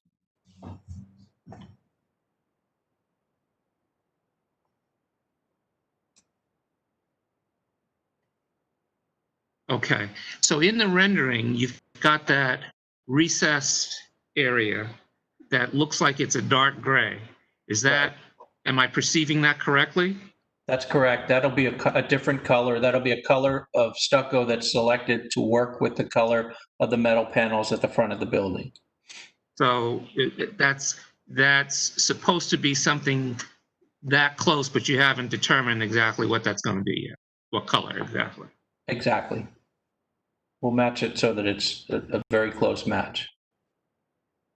And so, Carmel already mentioned, but it doesn't look like there's really any detail around the windows at the corners or along the cornice line or anything like that. Am I perceiving that correctly? At this point in time, this is a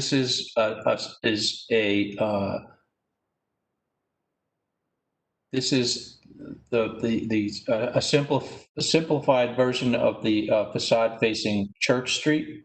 Again, some of the comments that we have been given and some of the comments that we're considering is how we can introduce elements to improve the top of this facade and some of the detailing of this facade. Mm-hmm. So that's something that we're working on. All right. From this side, all of this looks from this side, all of this looks kind of white. Okay. If you go back to your except for the gray recess panel, but it looks like it's pretty much white. If you go back to your rendering, that's the Trinity Place and Church Street looking east. That would be 27.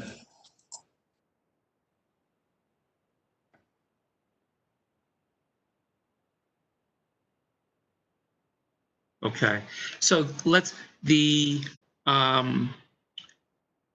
color differentiation between the brick and the metal panels is less dramatic here.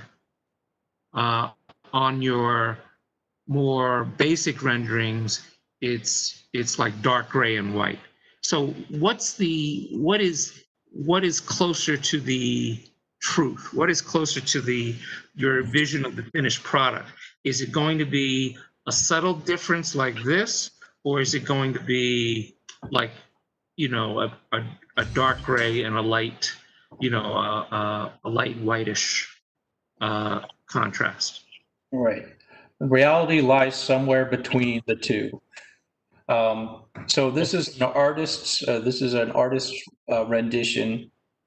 They've used brighter lighting than we might normally have so that they can get stronger shadows. And then our renderings, the more generic renderings that we exported from our model, have, you know, limited lighting in them. So the reality will be somewhere in between. And I think that if we answered when I can physically show you the samples of the materials, so that you can see the contrast between the two. But the intention. Can you give us a rendering of the building with accurate coloring, according to your samples? Yeah. Again, I believe that this rendering, except for the fact that it's a harsh light rendering, is accurate to the samples of our materials. But in this case, the sun is strong on this facade, so that it. Well, I'm looking. You have a facade in shade, and you have a facade that's bright, and the difference between the two is minimal. So again, you're asking us to make a determination about the project, but you know, we're trying to understand what it's going to look like in real life, and that's very critical for us to be able to determine that. You know, which is why we ask for things like 3D modeling and that sort of thing, so that we really have an understanding. Because what we know from experience is that what we sometimes get presented to us in drawings is not what actually gets built. And then there's all sorts of disappointment and such. So we'd rather not be put in that position. Let me ask you this. Why the gray coloring? You know, when you look at the pictures that you've provided, even with your where you've inserted your kind of massing drawings, your simplified drawings, in the Church Street area, you know, you don't see a whole lot of gray. So how does that, and to me, when I look at it, it kind of stands out, that it, you know, provides something very much more on the modern side, where you've got, you know, predominantly earth tones, and you know, lighter colors on the rest of the street. Where's the darker gray coming from? Well, again, I think that the gray is, there are gray metal panels used on buildings throughout the downtown area. It's also meant to abstractly reflect a roof material. And I think that but not many of the roof materials that are in this area. Of course, if you look at the buildings that have facades that even mimic roofs, you know, you've got a couple that are red. You have again, you know, I think more organic tones, and this is. We're not really talking about roofing material. We're talking about 3 stories, 3, 4, and 5, you know, stories of a building. Sure. But again, I think what we're trying to do with this is create a backdrop to the piece that's facing onto Church Street. And I don't believe that a color of metal up there is appropriate. Like I surely don't believe that we could do red metal panels or green metal panels or blue metal panels. And the palettes that we like to work with as architects are more natural palettes. So if I were to do a metal panel, I would want it to reflect a copper material or a zinc material.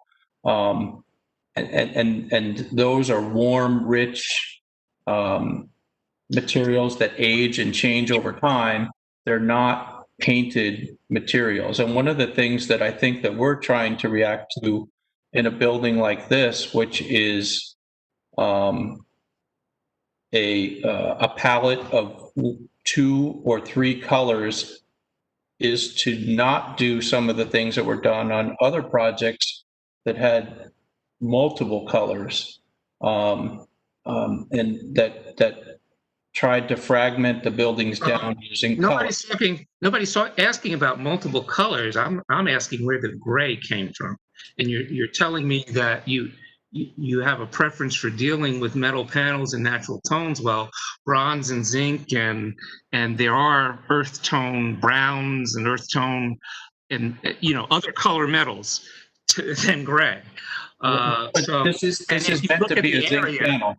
If you look at the area, if you go to your photograph of Church Street looking west, and that's how it's labeled on your one of your architectural drawings. But let's start. We can start there. I mean, now go ahead and plug. I think the next one has the building plugged into it. Mm-hmm. No, yeah. So yeah, there you go. So all the buildings around that you see are beiges and browns. And the way that you have this even depicted there, it looks like it's 2 shades of gray. Go to the picture that shows Church Street from the opposite direction. Looking down Church Street from the opposite direction. And Mr. Nguyen, it might help too if, Bruce, when you're looking at these comparisons that Mr. Nguyen's drawing you to, also drawing it back to the architectural materials, because I know some of these images reflect, kind of dropping the building in without the coloring versus some that do reflect dropping it in with the coloring. And if you can distinguish when that happened and when that doesn't, that might help clarify some of those concerns too. Well, you have a let's see, that one is looking at Church Street.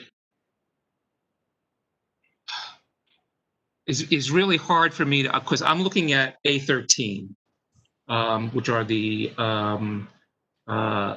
site plan drawings. And since we don't have this PowerPoint, it's very hard for me to direct you to the comparable slides, although you have some of them worked into this document.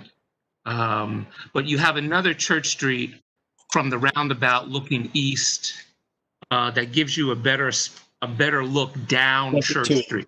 And I guess, basically, and again, when you're looking down Church Street from this direction, and even taking the Sienna building out of the mix for a minute, because the Sienna is a relatively new building, but the rest of the buildings that you see in the area, you're talking red bricks, you're talking brown bricks, you're talking beige, you're talking earth tones here, and then you're putting a very gray looking building that you've got a small section on Church Street that looks very nice, but the bulk of the building you're putting behind it is going to be gray and white stuck. Can I say something? Can you hear me? Sure, Carmel, what would you like to say? Well, the building right next to it, the church, seems to have the colors that are in the new building, with a gray roof and then a more whitish, if you want to call it that, surface. But what's the color that stands out on that building? I agree with you. I'm just saying the brick that stands out on the building. Terracotta. Yep. Yeah. So, it's. I'm not talking about that. I'm talking about the little church that's right next to it is basically the same colors as the new building. We can't see it on this picture. Slide 23, the next one. But again, You can see the asphalt, the slate roof on that building, the slate roof on the Carnegie building, and the white tones. Right. And then the Wedgwood building itself is a gray building. But again, I think that what I'm suggesting is that the material, while we're talking about it and describing it as gray, is not, it's not like a flat battleship gray color. It's actually a zinc material that has a life to it and a grain to it and a character to it that I don't know that I can capture in a rendering specifically. Yeah, that's not what you showed us. And unfortunately, it's what I've tried to replicate. I can't physically apply the zinc material to my renderings. I can do the best that I possibly can, and I can provide you a sample of the zinc material. Yeah. Well, I'm telling you that this looks like it's gray to me, and I don't get your vision of what you see that material on the building actually looking like that's going to be different from your drawing. And that's, that's a problem, because it's very clear, what you're telling me is that if we were to just approve this as it looks right now, when it gets built, it's not really going to look like that. The coloring on it is going to be different. And with a building that's this large, the color and the way that works, is very important. Notwithstanding the architectural details and everything else, the first thing that you're going to notice about the building, hands down, is its color in the palette in relation to the rest of the buildings that sits around it. And the question is, let me finish, please. Let me finish, please. And the question that I'm looking at is, do we want to have, this is a very modern looking building, and do we want to have a very modern looking building like this in our Church Street area that's really not a very modern looking area? And what were you going to say, Councilman? Because I think, and Mr. Chairman, it's all a consideration, right? There are two things to say there, right? One is, I think it might behoove taking a look at the physical materials when they're provided to Janice's office, for you to stop by and take a look at how those play when you're able to take a look at them and see whether your concerns still remain, right? Well, I know from experience, when looking at a 5x5 piece of metal, it's not going to look the same in my hand as it does up on the building. Have you used this material in another building that you've done, Mr. Stevies? Yes, I have. Is there you could give us addresses that's local that we could go and see it? Yes, I can. That would be more useful. Okay. I can present to you images of those buildings complete at the next meeting as well. That maybe will help explain what I'm trying to explain about the life of the material. Well, the buildings that you have in mind, are they the color of the material? Is it the same kind of color that you're talking about here? Yes.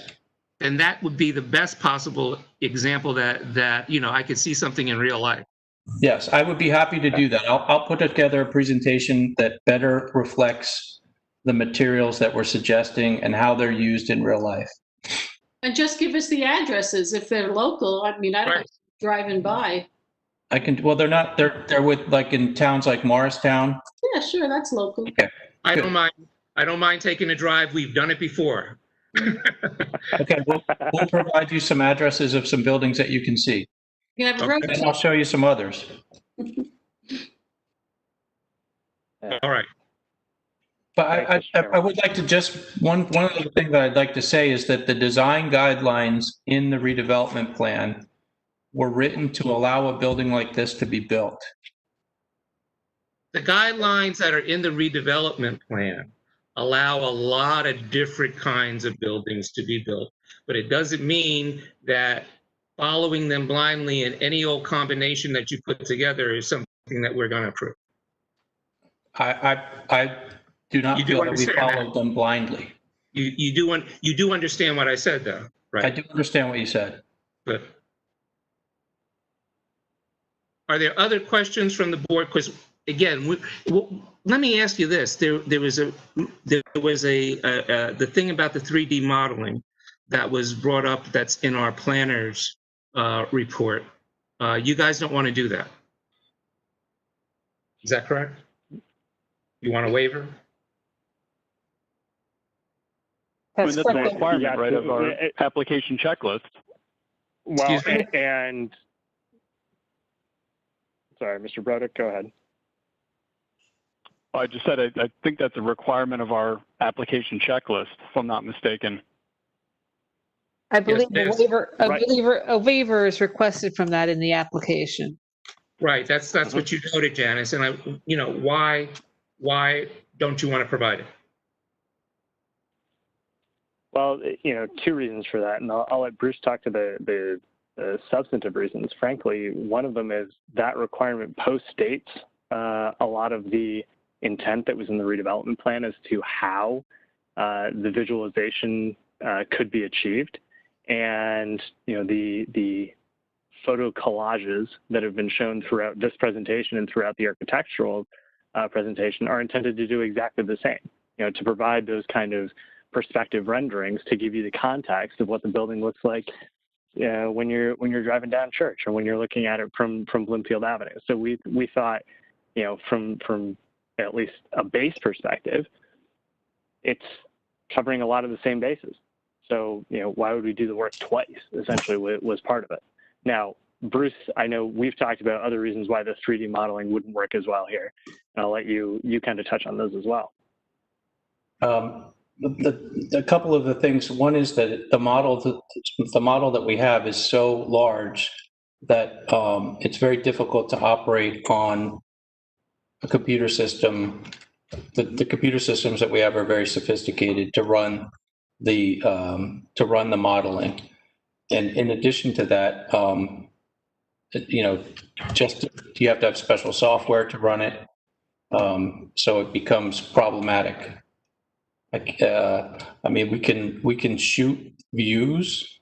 If there's other specific views that are being requested, we can shoot them. If there's other photography that you want to provide us to submit, to insert the building into the model, we could do that. But it is very difficult to turn over a model of this size. Well, what you're saying is that you don't have the equipment or the technology to do it. Because I know we've had 3D models of developments that are bigger than this. Yes, we have. We had it for the hotel. Yeah. I could present a 3D model to you guys, but I can't turn it over to you guys to run. I don't know. We've had it for other applications where they've given us the film clip. It's basically a film clip that shows from 360 degrees at different perspectives what the building looks like. Okay, I think that's something that we could talk about how we can do that, but again, the way that it was worded in the redevelopment plan was that we were to turn over a three-dimensional model. So, but we could maybe come up with a walkthrough or a montage, something like that. Jan, is this rendered can in you? Revit? Jan, show me an Revit example. model we're talking about? No, it's not a Revit model. Janice, do we have an example from the hotel application that we could show them what we're talking about? I can. I'll see if I can pull it up without my computer freezing. I'll try it. Yeah, well, you don't have to. Yeah, and you don't have to do it right now. I can send it to them. Yes, because we do have a clip that shows that it's a digital 3D model that basically shows the building in the round from different perspectives. If you could send us that, we can investigate how we can replicate that.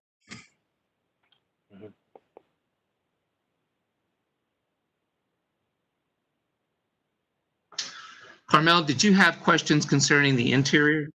I do. You want to? Could I? Okay. Could I maybe just stay on the exterior for just a second?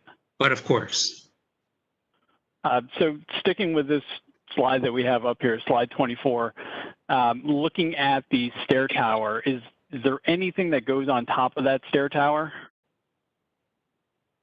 No, there is, the elevator override is the front section of that. And then the back section of that is the stair coming up.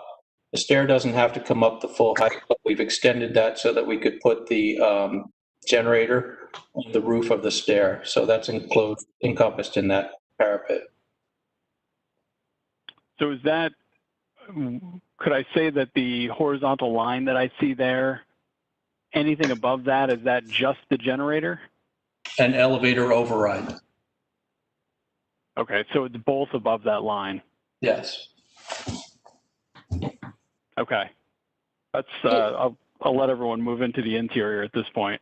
But that's the question. You put the generator above the stairs? That's Is that what correct. you said? The stairs are a concrete structure. So it's the best place to put the generator so that it's not sitting on the wood frame of the building. But doesn't that basically doubles the height of the stairs, doesn't it? No, again, the height is generated by the elevator override. Oh, wait, what's the height of the generator? The generator is approximately, I believe, 6 feet tall. Because the concern is by putting the generator, which is mechanical equipment, on top of the stairs, you're essentially significantly increasing the height of that structure. No, the height of that structure is generated by the elevator override. The required distance the elevator goes. How tall is the elevator? 16 feet above the roof. Okay, and how tall is the top of the stairwell? Approximately 8 feet. Okay, so you've got 8 feet to the top of the stairwell, then 8 feet to the generator above that to meet the 16 feet of the elevator override. That's correct. It's consolidating that all into one form. I guess you're just by putting it on top of the stairs, you're increasing the mass of that, the vertical mass. Well, we were thinking we were regularizing the form because, again, otherwise it would step. Right. But we can relocate the generator, but we thought it was a good solution to resolving that form on the roof. Just from my perspective, it seems by making it that big structure taller, you're making it more prominent. If you step it down and put the generator lower, it's not such a prominent feature. But I also think that it would be more irregular in form and might call more attention to it.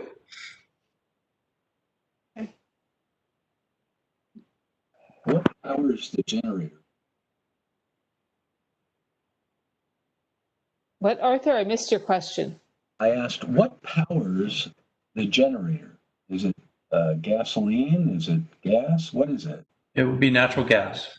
Natural gas. And is there a pipe that will bring the natural gas, or is it stored somewhere? So it would be a pipe that brings the gas to the generator. I see. This is Robin. If I could just make an observation on this slide. So when you look at the library building and you see that little up on the top of the building, I guess it's green, that decorative trim. Then you look at the next building, it has decorative trim under the roof lines. Then you look at the Wedgwood building, it has a bonnet top. Then you look at the Claridge apartment building, I know it has this beautiful cap up on the top. I was just there the other day looking at it. And then the new building has these sharp gray points. It just, looking at it in this view, it's just so contemporary, stuck into these beautiful older, charming buildings. And there's no charm to this building, I'm sorry to say. It just doesn't look quite right, but that's my view. Thank you.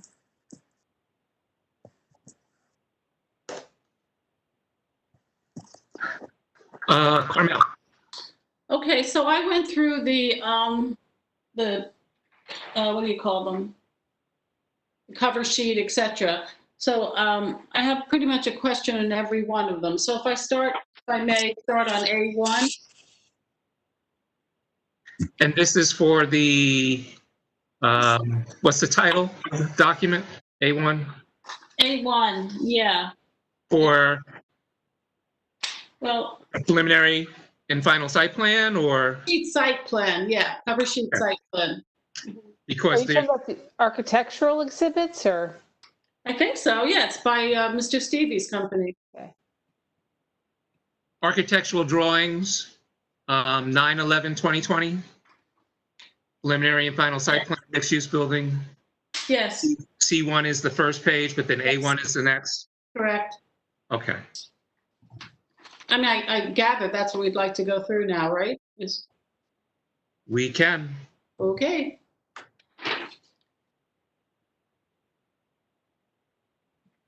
Bruce, are you good? Yeah. I don't think that's it. And Yeah, it's not in this presentation package. It's just in the submission package for the architectural drawing. Okay. Right, online, Janice, you had it labeled as the architectural drawings on the 2029-11 PDF. Mm-hmm. yeah, but it's A21, I think, Janice, this year. If you haven't broken up that way. Yeah, I'm trying to see.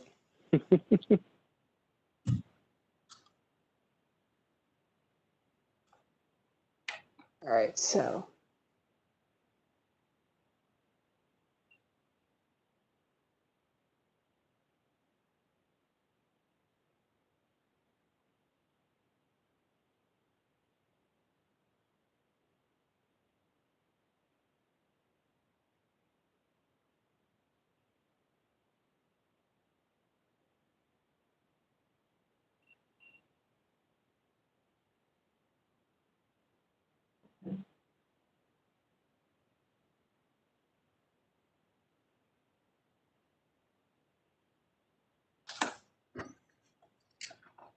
All right, which one here is the?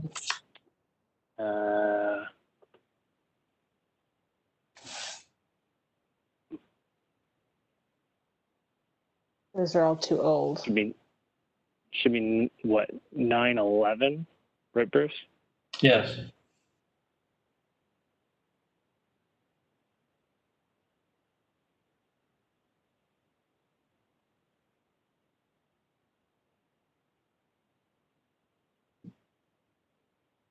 All right.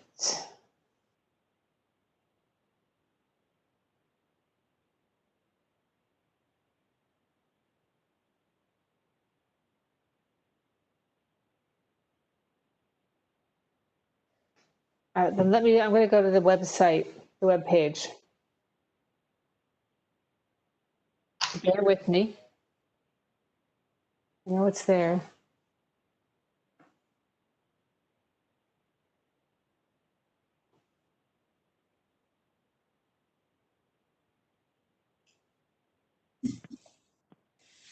Anybody need a short break?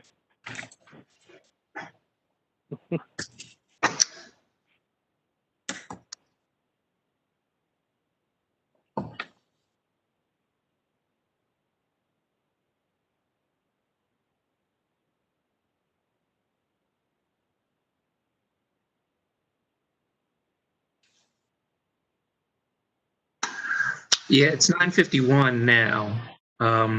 While we're pulling that up, why don't we take a 5-minute break? Okay. Thanks, Mr. Chairman.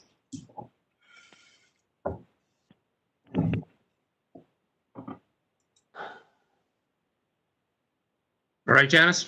I got it. I'm going to pause the recording. 5 minutes. Okay.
You should go. Yes. Hey, all right, so I'm looking at the site plan. I'm looking on page A1, and I have a couple of questions as we flip through to page 12. But I'll start with A1, and my first question on that is, what is a water room? I understood there were some water problems in this area at one time. Does that have anything to do with the need for a water room? No, a water room is merely where the water is going to come into the building. The water lines are going to come into the building, and we'll have whatever mechanical equipment is required for that in that room. Okay, the second question there on the same page, you have your bike storage area, Yes, and that's in the basement, right? that's correct. Is there an elevator that goes down to the basement where you can get your bikes out through using an elevator rather than having to take them up the stairs? Yes, there is. So families with children can take their bikes over and use the elevator to get upstairs. Okay. Move on to A2.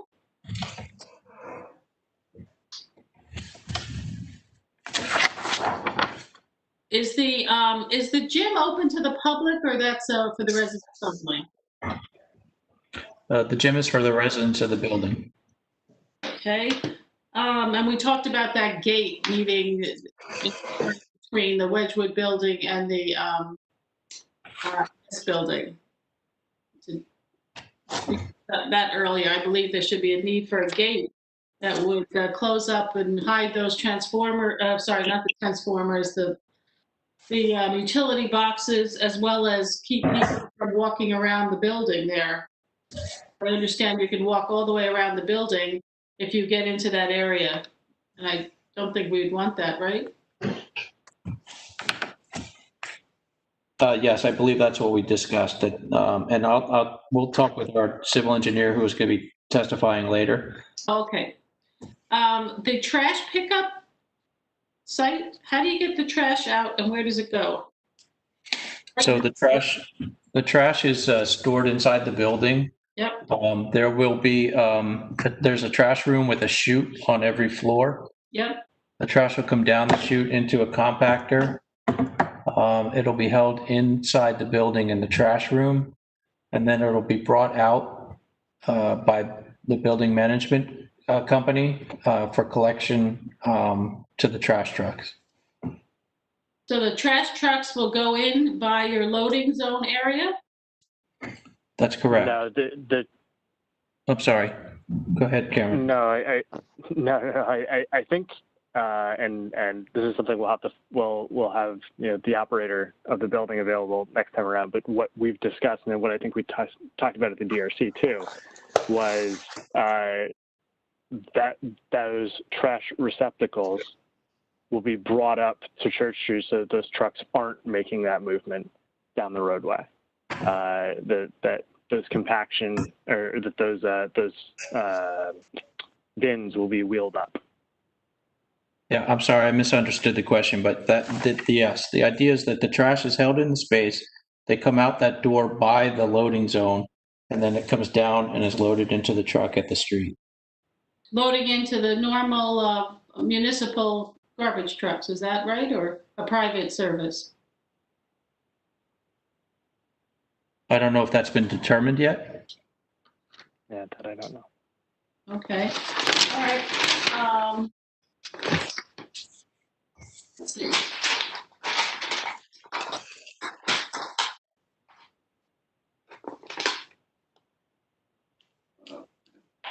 So I think we might have talked about this at the DRC, but how is like an Amazon truck, where are they going to stop to deliver packages? Yeah, We're going to have best for. Yeah, I was going to say that's best a Sony or an Alan question. Alan's our traffic guy. He couldn't be with us tonight. But the short version is some of the smaller FedEx drops and whatnot. They're allocated on the site. I think some of those are street level, and then that's how most of those drops would occur. But I'll defer to Sony, who's our site engineer, who can talk a little more about that tonight, and then Alan, who's our traffic guy, who can discuss it more thoroughly.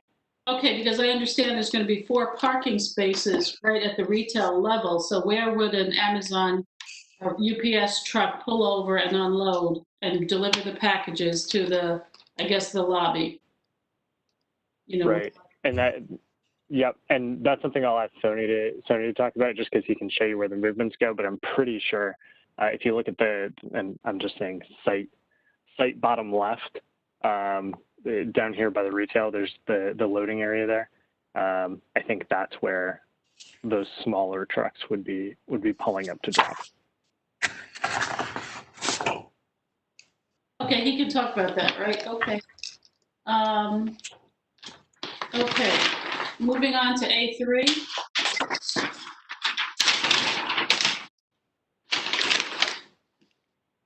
Okay, so A3, and this goes for all the floors above this as well. So you have a 1-bedroom, 760 square foot apartment that is right next to the elevators. Are there any specific any specific actions taken to buffer the sound of the elevators from that apartment? Any soundproofing wall or what? And that would go all the way up the line to the roof. Yes, there's always sound control and sound mitigation measures taken when an apartment is adjacent to the elevator shafts. So there'll be additional wall constructions and insulation installed in those areas. Okay. And the amenity space there, will there be water and gas lines so people, you know, could use a watering line? I don't know if you have any plantings out there, and gas lines if there's a grill. Yeah, once that space gets programmed out, there'll be the required utilities located in that space. But that's your plan, is to have a gas line and water there? Yeah, there'll be some form of a hose bib, at least a hose bib out there in case there's planters that need to get watered. And there probably will be a gas stub out for grills. Okay, so and then looking at the 1-bedroom junior apartment for 540 square feet, right there next to the stairs. Why wouldn't you also have a outdoor terrace for that space and configure the other 2 terraces in a different configuration? I mean, that's the smallest space on the floor practically, and it could use a little terrace if, you know, just to enhance the space. And it seems to me, looking at this, you might have the room for that.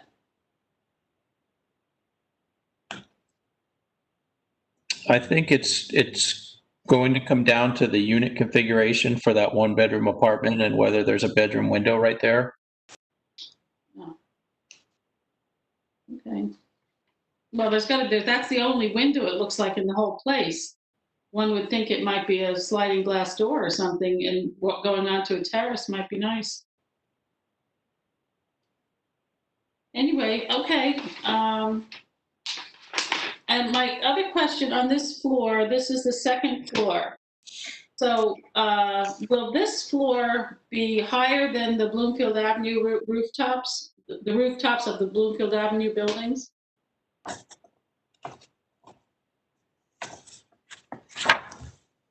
Not necessarily.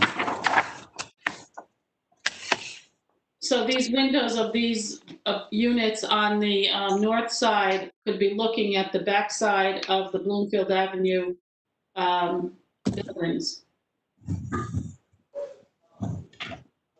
And those buildings can be looking into the windows of the new unit.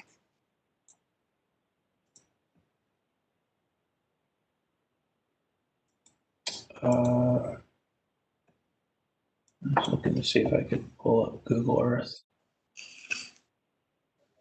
My second related question is, how much space is there between the end of the corner of the second floor and the buildings on the back side of Bloomfield Avenue? In some locations,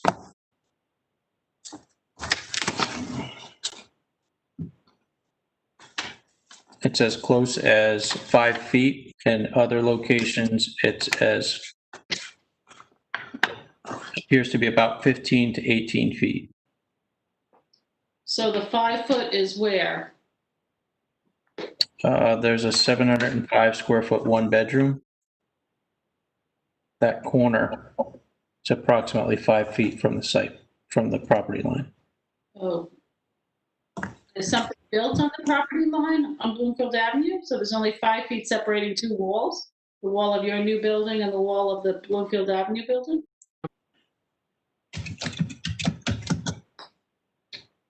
I'm looking at that right now.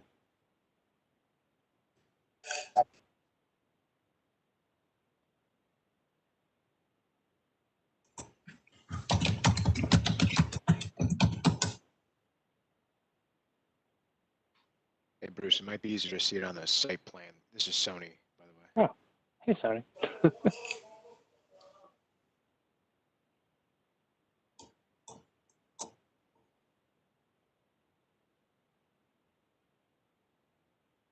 So on those immediate, in that location, it's a one-story retail frontage. Mhm. As you move west on the property, Yep. the buildings, there's a one-story portion adjacent to our site, but a two-story portion on Bloomfield Avenue. And then there's some, or three-story portion on Bloomfield Avenue. And then there's a, sorry, I'm trying to get a,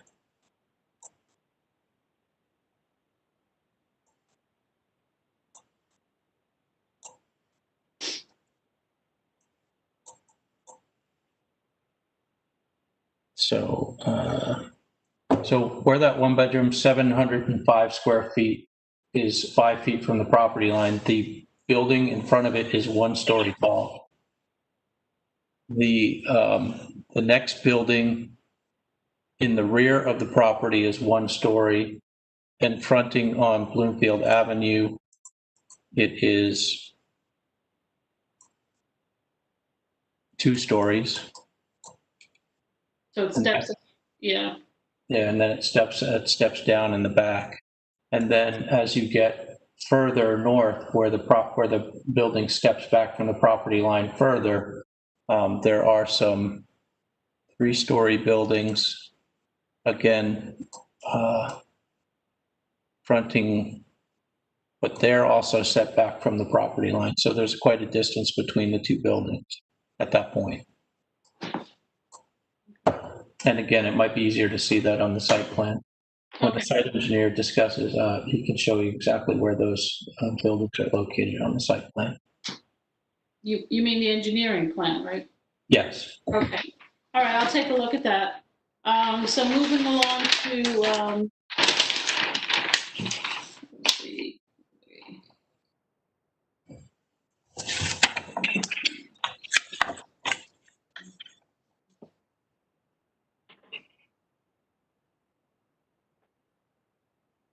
Oh, I do have another question. With respect to those terraces,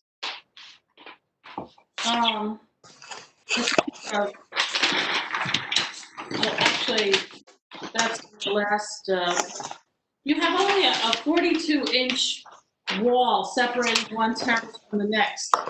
That seems very low. Why wouldn't you make that higher so you really can't even see into your neighbor's property?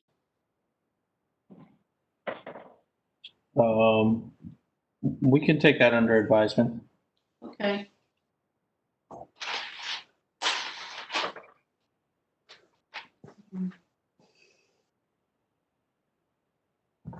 Okay, that's all I have for now, because a lot of the issues were discussed. Thank you. Thank you. Other questions from the board? I've got a couple. Can you, Mr. Stevie, explain what a one-bedroom junior unit is? Yes, it's basically it's a studio unit that has a sleeping alcove as part of the living space. So can you explain just a little more? How does that differ than a studio unit? It's really just terminology. It's marketing terminology. But it is basically a studio that has a sleeping alcove. The alcove doesn't have doors on it, but it's a place that you can put the bed in the living space. It's an L shape, So right? would you say it's so it maybe L shape, but I mean, would you say it's functional to the studio unit that looks like just to the right of the one bedroom junior on this A3 plan?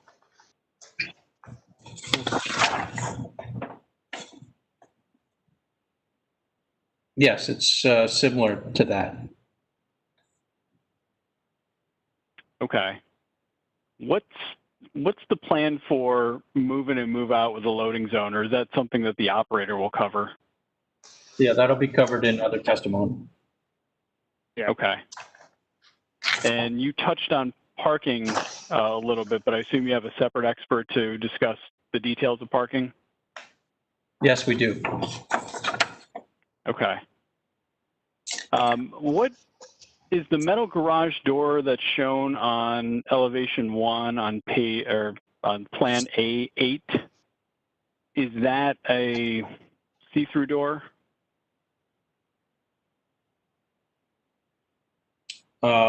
Yeah, I believe it's anticipated to be like a grill type door. I'm not sure. So when we look at the elevation of cars coming out and headlights, and if I recall back to the earlier renderings, it showed some somewhat low bushes right on the property line of the church. You know, will there be a chance that car headlights will shine into the church as they exit the parking garage?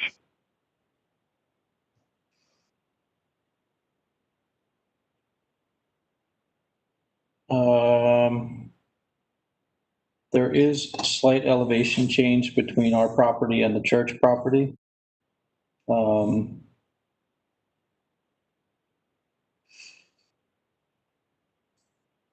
if I recall the renderings right, it looked like that driveway almost ramps up a little bit towards the church property, which kind of put the idea in my head that perhaps even the cars would be a little tilted, like an incline. Yeah, our engineer can assist with this discussion because there is an adjustment in grade. Our site is actually slightly lower than the grade of the church next door. And in addition to that, I mean, we could set the garage door up so that there is panels at the base of the garage door where the car lights are, and have the vision above that.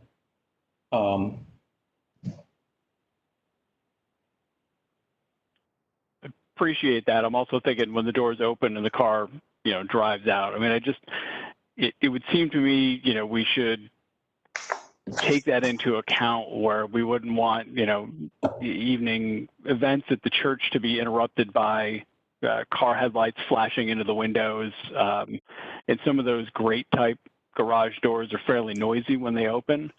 So if there's ways to mitigate that, you know, either through more environmental screening on the property line or some other method that would work, I think I would appreciate that. I'm sure the church next door would appreciate that. I have a follow-up question, piggybacking on Keith's point. So the garage door will be always closed, or is it kept open, or does it open and close as cars come in and out? The reason I'm asking is because there's units right above that, and from a perspective of a noise level, will that garage door be very noisy for people who live right above the garage door? So with regard to the units above, there's a concrete podium in this building, so that garage, there'll be a concrete floor that separates those units from the garage door.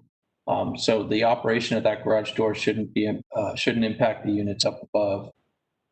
As far as whether the garage door is open or closed, we can have our parking consultant discussed that when he talks about the parking plan and how they anticipate operating the parking garage, because that may dictate the hours that the garage door is open or closed. Thank you. Keith, were you finished with your The questions? only other, No, go ahead. I think so. The only other thing I wanted to raise was, there were some questions in Ms. Talley's memo that are, germane to some of this. Also, this Smith-Marin memo, Bart Ross memo. It sounds based on, Mr. Stevie, what you were mentioning is you're still kind of in design with a piece of this building and still trying to evaluate, the comments that you've received in the report that I just mentioned and trying to perhaps make some adjustments. So, I want to acknowledge those letters that we received. And, if there's anything that's relevant, I'm interested in hearing it, but I don't want to necessarily waste time going through it in detail if it's something that's already being evaluated by Mr. Stevie and his team. So maybe that's even a question to you, Mr. Nguyen. Right. If there's things in those reports that are going to be addressed, then, and they're still in the process of developing it, then maybe we can hold off on going through that until the plan finalizes a bit more. And I guess, Mr. Stevie, that's something that you would have to tell us. Yes, and I think Ira's on the call or on the meeting, and so is Mr. Ross. They are. So, because we're working with, we're working with them. We've been incorporating their comments all along. We did receive new reports from them that raised some issues that we will now need to look at again, and we'll continue to do that. But again, they're here and they can speak to that as well. Right. Well, I don't want to necessarily run through stuff that you're going to adjust out of the relevancy of discussion. So maybe we'll allow you to address their comments further, before, and see what's left after that, before we have Mr. Ross or Mr. Smith comment any further. Mr. Chairman, I have one quick question. Go ahead. And it just has to do with the affordable units. Mr. Stevie, I think this is something that you would address. I raised the issue about whether or not the 2 and 3 bedroom affordable units would have 2 bathrooms. Right. As they're currently designed, there are 2 bedroom, 1 bathroom units. Because, yeah, we've been requiring our affordable units, if they're 2 or 3 bedrooms, to have 2 bathrooms. The other item I pointed out was the 2 bedrooms are relatively much smaller than the other 2 bedrooms in your project, and that's an area of concern.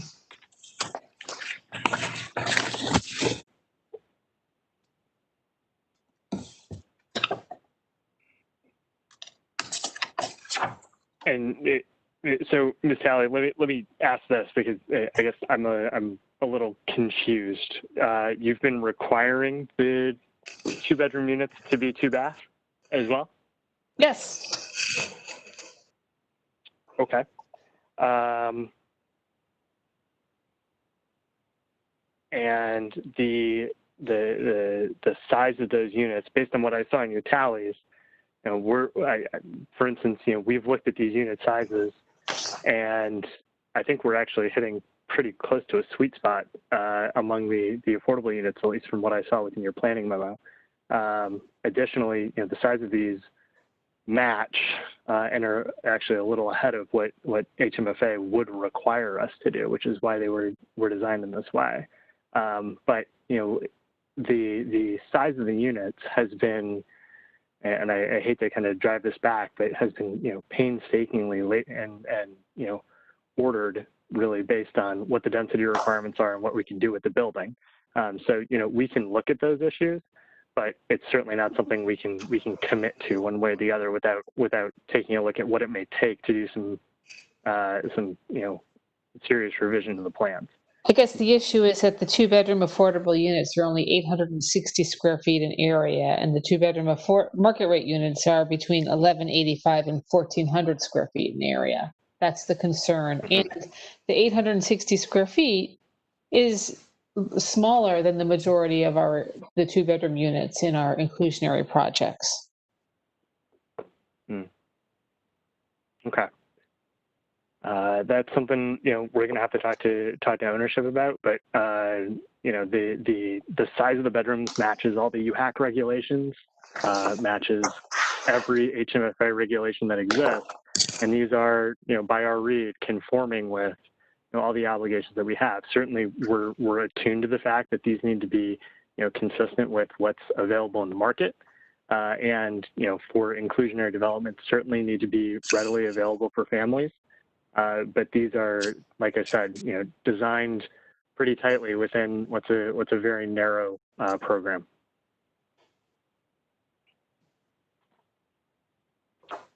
So, all right. What does that mean? A narrow program?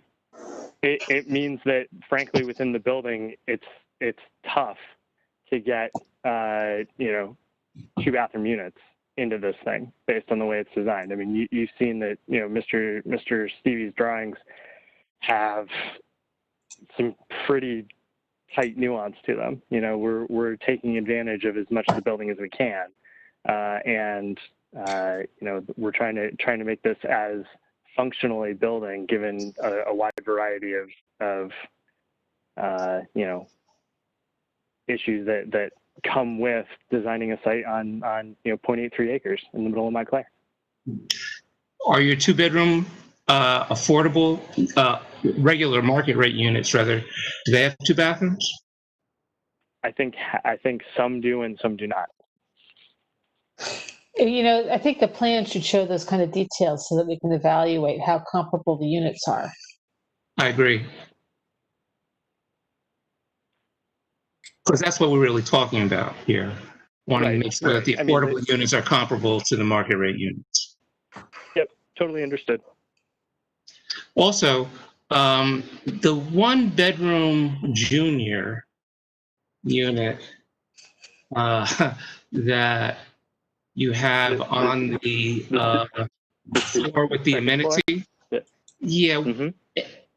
What does that window look out onto? Does it look out onto the deck for the 1-bedroom unit that it's adjacent to? Yeah, there's going to be a planter that separates that from the terrace area. A planter. Mm-hmm. And so what, they're going to be bushes that are meant to obstruct the view into that window or something? There'll be some planting there, yes. So that's the only window in that apartment, and that's going to look out onto some shrubbery, and of which on the other side will be somebody else's deck.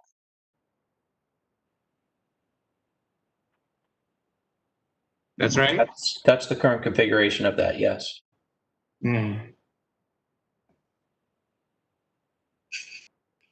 Yeah, it doesn't seem to be very attractive.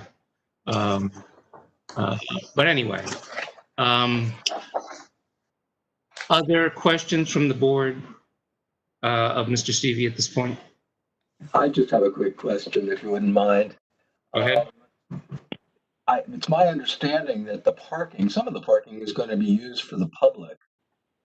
Is there going to be signage on Church Street to make that known to the public? Will your parking witness testify about that?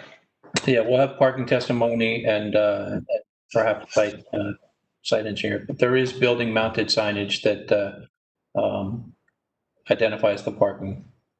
Because I didn't see that in the plans that I reviewed, so I just want to raise that. I was looking for that. Yeah.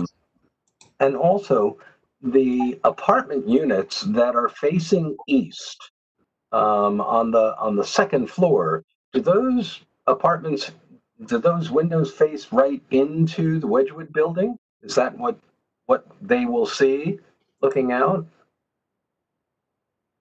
The Wedgwood building has one-story portion of the building that projects into the rear yard, and then they will look at the back of the Wedgwood building, yes. I see. Okay, those are my questions. And just one follow-up regarding the parking. So and again, I ask this only because it seems more like the building design, but perhaps it's another professional. Mr. Giosa raises an issue regarding the slope of the parking ramp. Is that covered by a different professional, or is that covered by you, Mr. Stevie? I can speak to that a little bit, and then we can have follow-up testimony from our traffic, our parking consultant. But the ramp that we're proposing has a section of the ramp that is a slope that is it's not a gradual slope. It has blends at the top and the bottom, and then the main portion of the ramp, which is relatively short, is at a 20% slope. And it's not uncommon, and it's not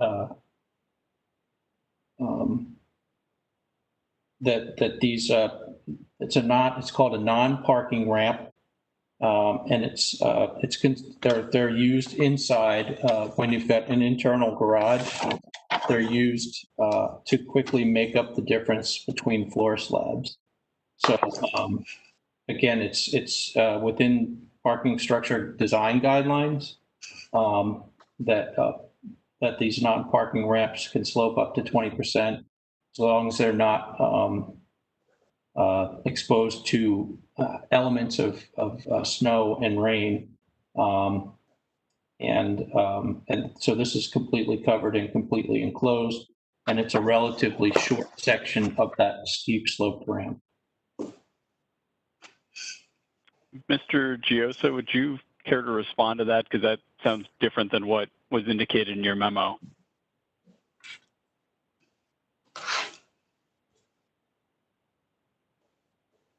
Assuming Mr. Giosa is still here.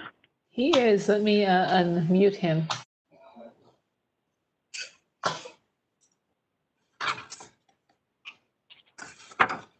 Jerry, I've unmuted you. Are you there? Yes, I am. Excellent. A 20% slope is, I'll have to relook into the parking structure guidelines, but most guidelines, the recommended slope would be, between 12 and 15 max. So with the public using that lower portion with shared parking, we're going to have to look into that, whether that 20% could work or not. But okay, sounds like we'll add that to the list of things to review as we move forward here. And Mr. Giosa, we could reach out and have a conversation with you about that as well. There was a bicycle room for bicycle parking. I did see a detail on the site engineer's plans for a rack. I was going to ask about that, but I was going to wait for the site engineer, but we're talking about ramp now. Am I right that the bicycle room is on the lower level? So anyone trying to access that is going down that 20% ramp? No, they'll have access to the elevators in the building.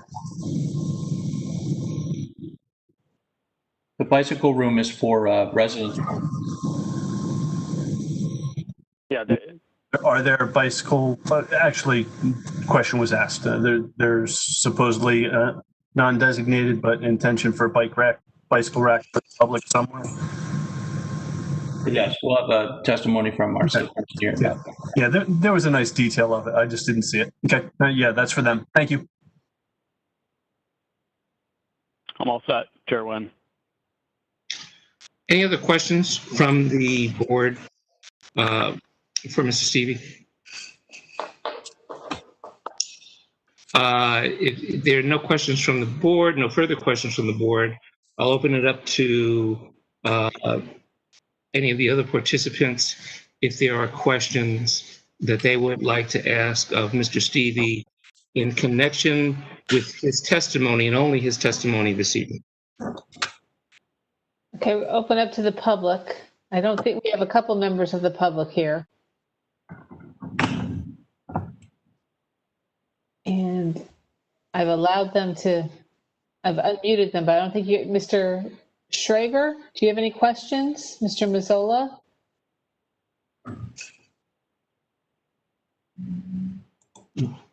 I've unmuted them, but let me just check.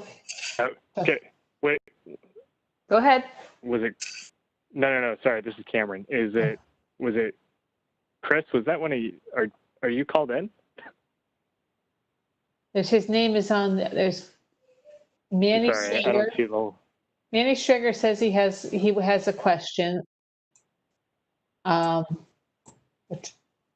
tried to unmute you. Can you? But I don't see. Can you ask a question, Mr. Schrager? You can type in your question in the chat box, and I can ask the board for you.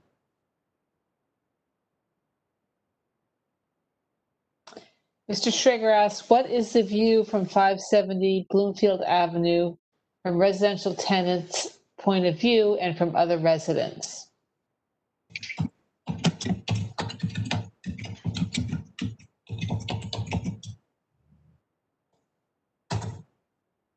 Mr. Schrager? Okay.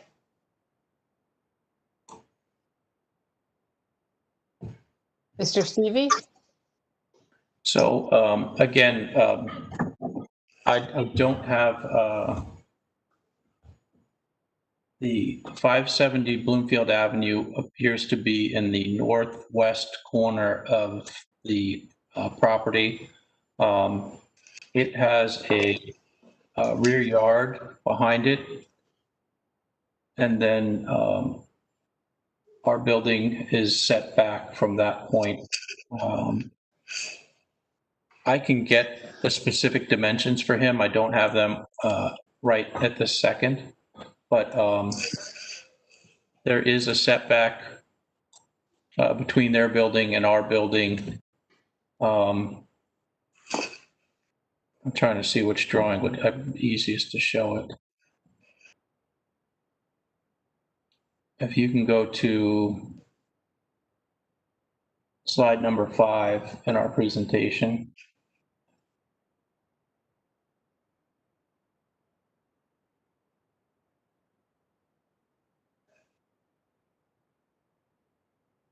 So at the corner of the site, you'll see a tree in the northwest corner of the site.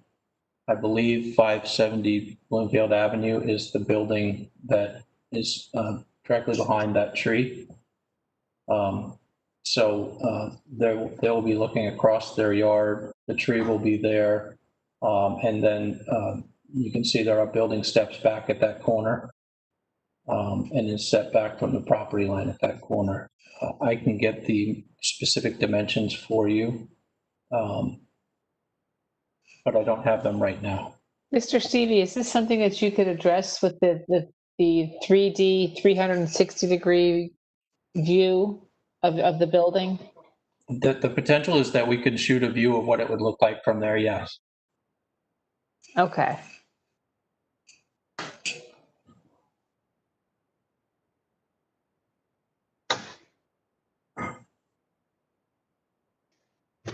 Do we have other questions from the public? Yeah, Mr. Schrager has asked another question, it appears, or at least made a statement. He asked that residents will be looking at the back of the building.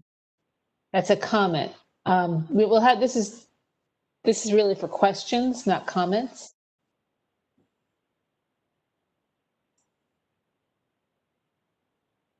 And I think that's something that would be addressed at the next meeting when you come back with additional information, right, Mr. Stevie? Yes, we can, but again, I don't believe that the building is designed, intended to be designed as a building in the round. There will be windows and similar treatments on all facades, so I don't know that they'll be looking at the back of a building. We'll be looking at the corner of a building. If you're looking at a one-story garage, and you'll also be looking back at the Unitarian Church.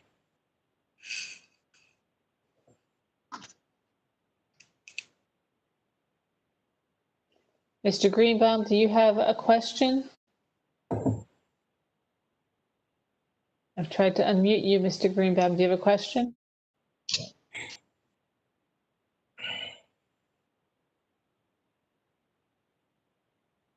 Or you can type it in.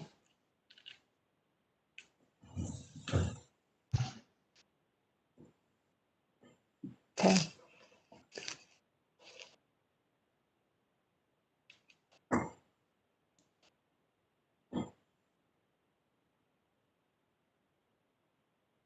Mr. Greenbaum says that the HPC would like the application to return to the HPC. I believe that is stated in their report. That's correct.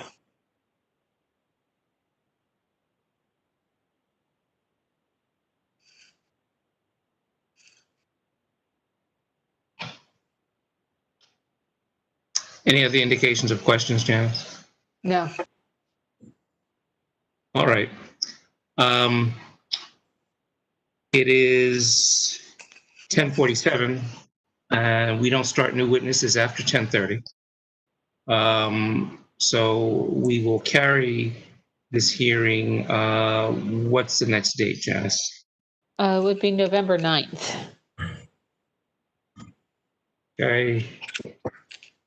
And does the applicant, does that work for the applicant? It does, Mr. Chairman. We'll be back.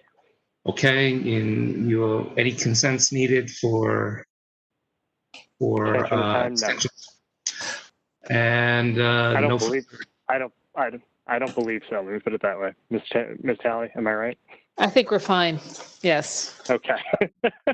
okay, and no further notice will be issued. This hearing will be carried until November 9th, and we will see you then, gentlemen. Thank you.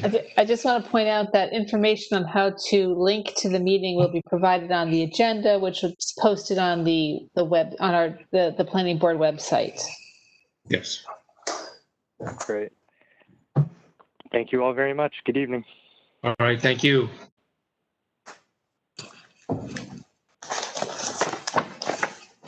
Okay. We have two other items on our agenda. One is we need another name, another person to be appointed to the revisions committee. Right now it's John Wynn and Steve Rooney. Do we have volunteers?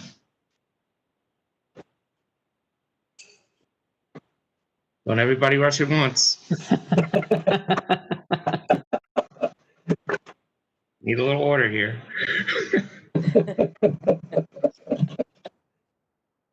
Well, Don't we also need somebody on the redevelopment subcommittee? The information Dave has Martin Schwartz. Yeah, we need somebody for the redevelopment subcommittee, but that's not quite so pressing. Okay. I'm trying to, I distributed information, plan revisions to the revisions committee, and we just need a third name. Okay. Well, I did a tally of how many people are on subcommittees, and there's some there who really need to be on another one. Just so you know, the planning board revisions committee, most of the work is done electronically. I'll send plan revisions digitally to committee members to review and comment on, and that's it. Occasionally we'll need to have a meeting for the bigger applications, but it's not a heavy lift, but it's for somebody who's very detail oriented. Well, I'm on 5 subcommittees, so I don't think it's me. Well, we can hold off because I know that Daniel's not here tonight, and neither is, who else is not here? Carol. Carol's not here. Yeah. And perhaps Daniel would be interested in sitting on this committee. And Tony's not here either. But he can't be on this for this particular application, right? Right, he has a conflict. Yeah. So I'll leave it empty for now. But we'll think about it. Okay? Yep. I have a question, Janice, since we're talking about committees and stuff, just as a general question. So when we have these redevelopment plans, it's built into the plan to have a $175,000 contribution to the trust fund. Now, I see that this plan for this gateway was done in 2002 originally, and that amount has not changed in years. Is there any thought given to increasing that amount? Well, that was part of the negotiation and discussion when we amended the plan. And I believe it's already in the redevelopment agreement. I'm not talking about this particular plan. I'm talking about there must be some redevelopment plans that have not yet been activated. Should we give some thought to increasing that amount, given that, it's years since that amount was determined? I don't know which amount you're talking about the cost of an affordable housing unit? Yes, the 175,000 or the Oh, no, it's 150. That's actually not a redevelopment plan issue. That's a zoning issue. And that's something, as you know, the Housing Commission has raised that issue, and it's something we're looking into. Oh, I didn't know that. Yeah, no, I was just doing it separately. It came up when we were talking about 37 Orange Road, I guess, and I just didn't want to fall through the cracks. I think that it's been a long time since that number has increased, and we should try to get more money if we could. Mm-hmm. Okay. Yep. Thank you. All right, we have payment of bills. I would move to approve the bills. A second? Yep. I will second. All in favor? Aye. Aye. Aye. Opposed? Abstentions? Okay. All right, everyone. Thank you for your participation.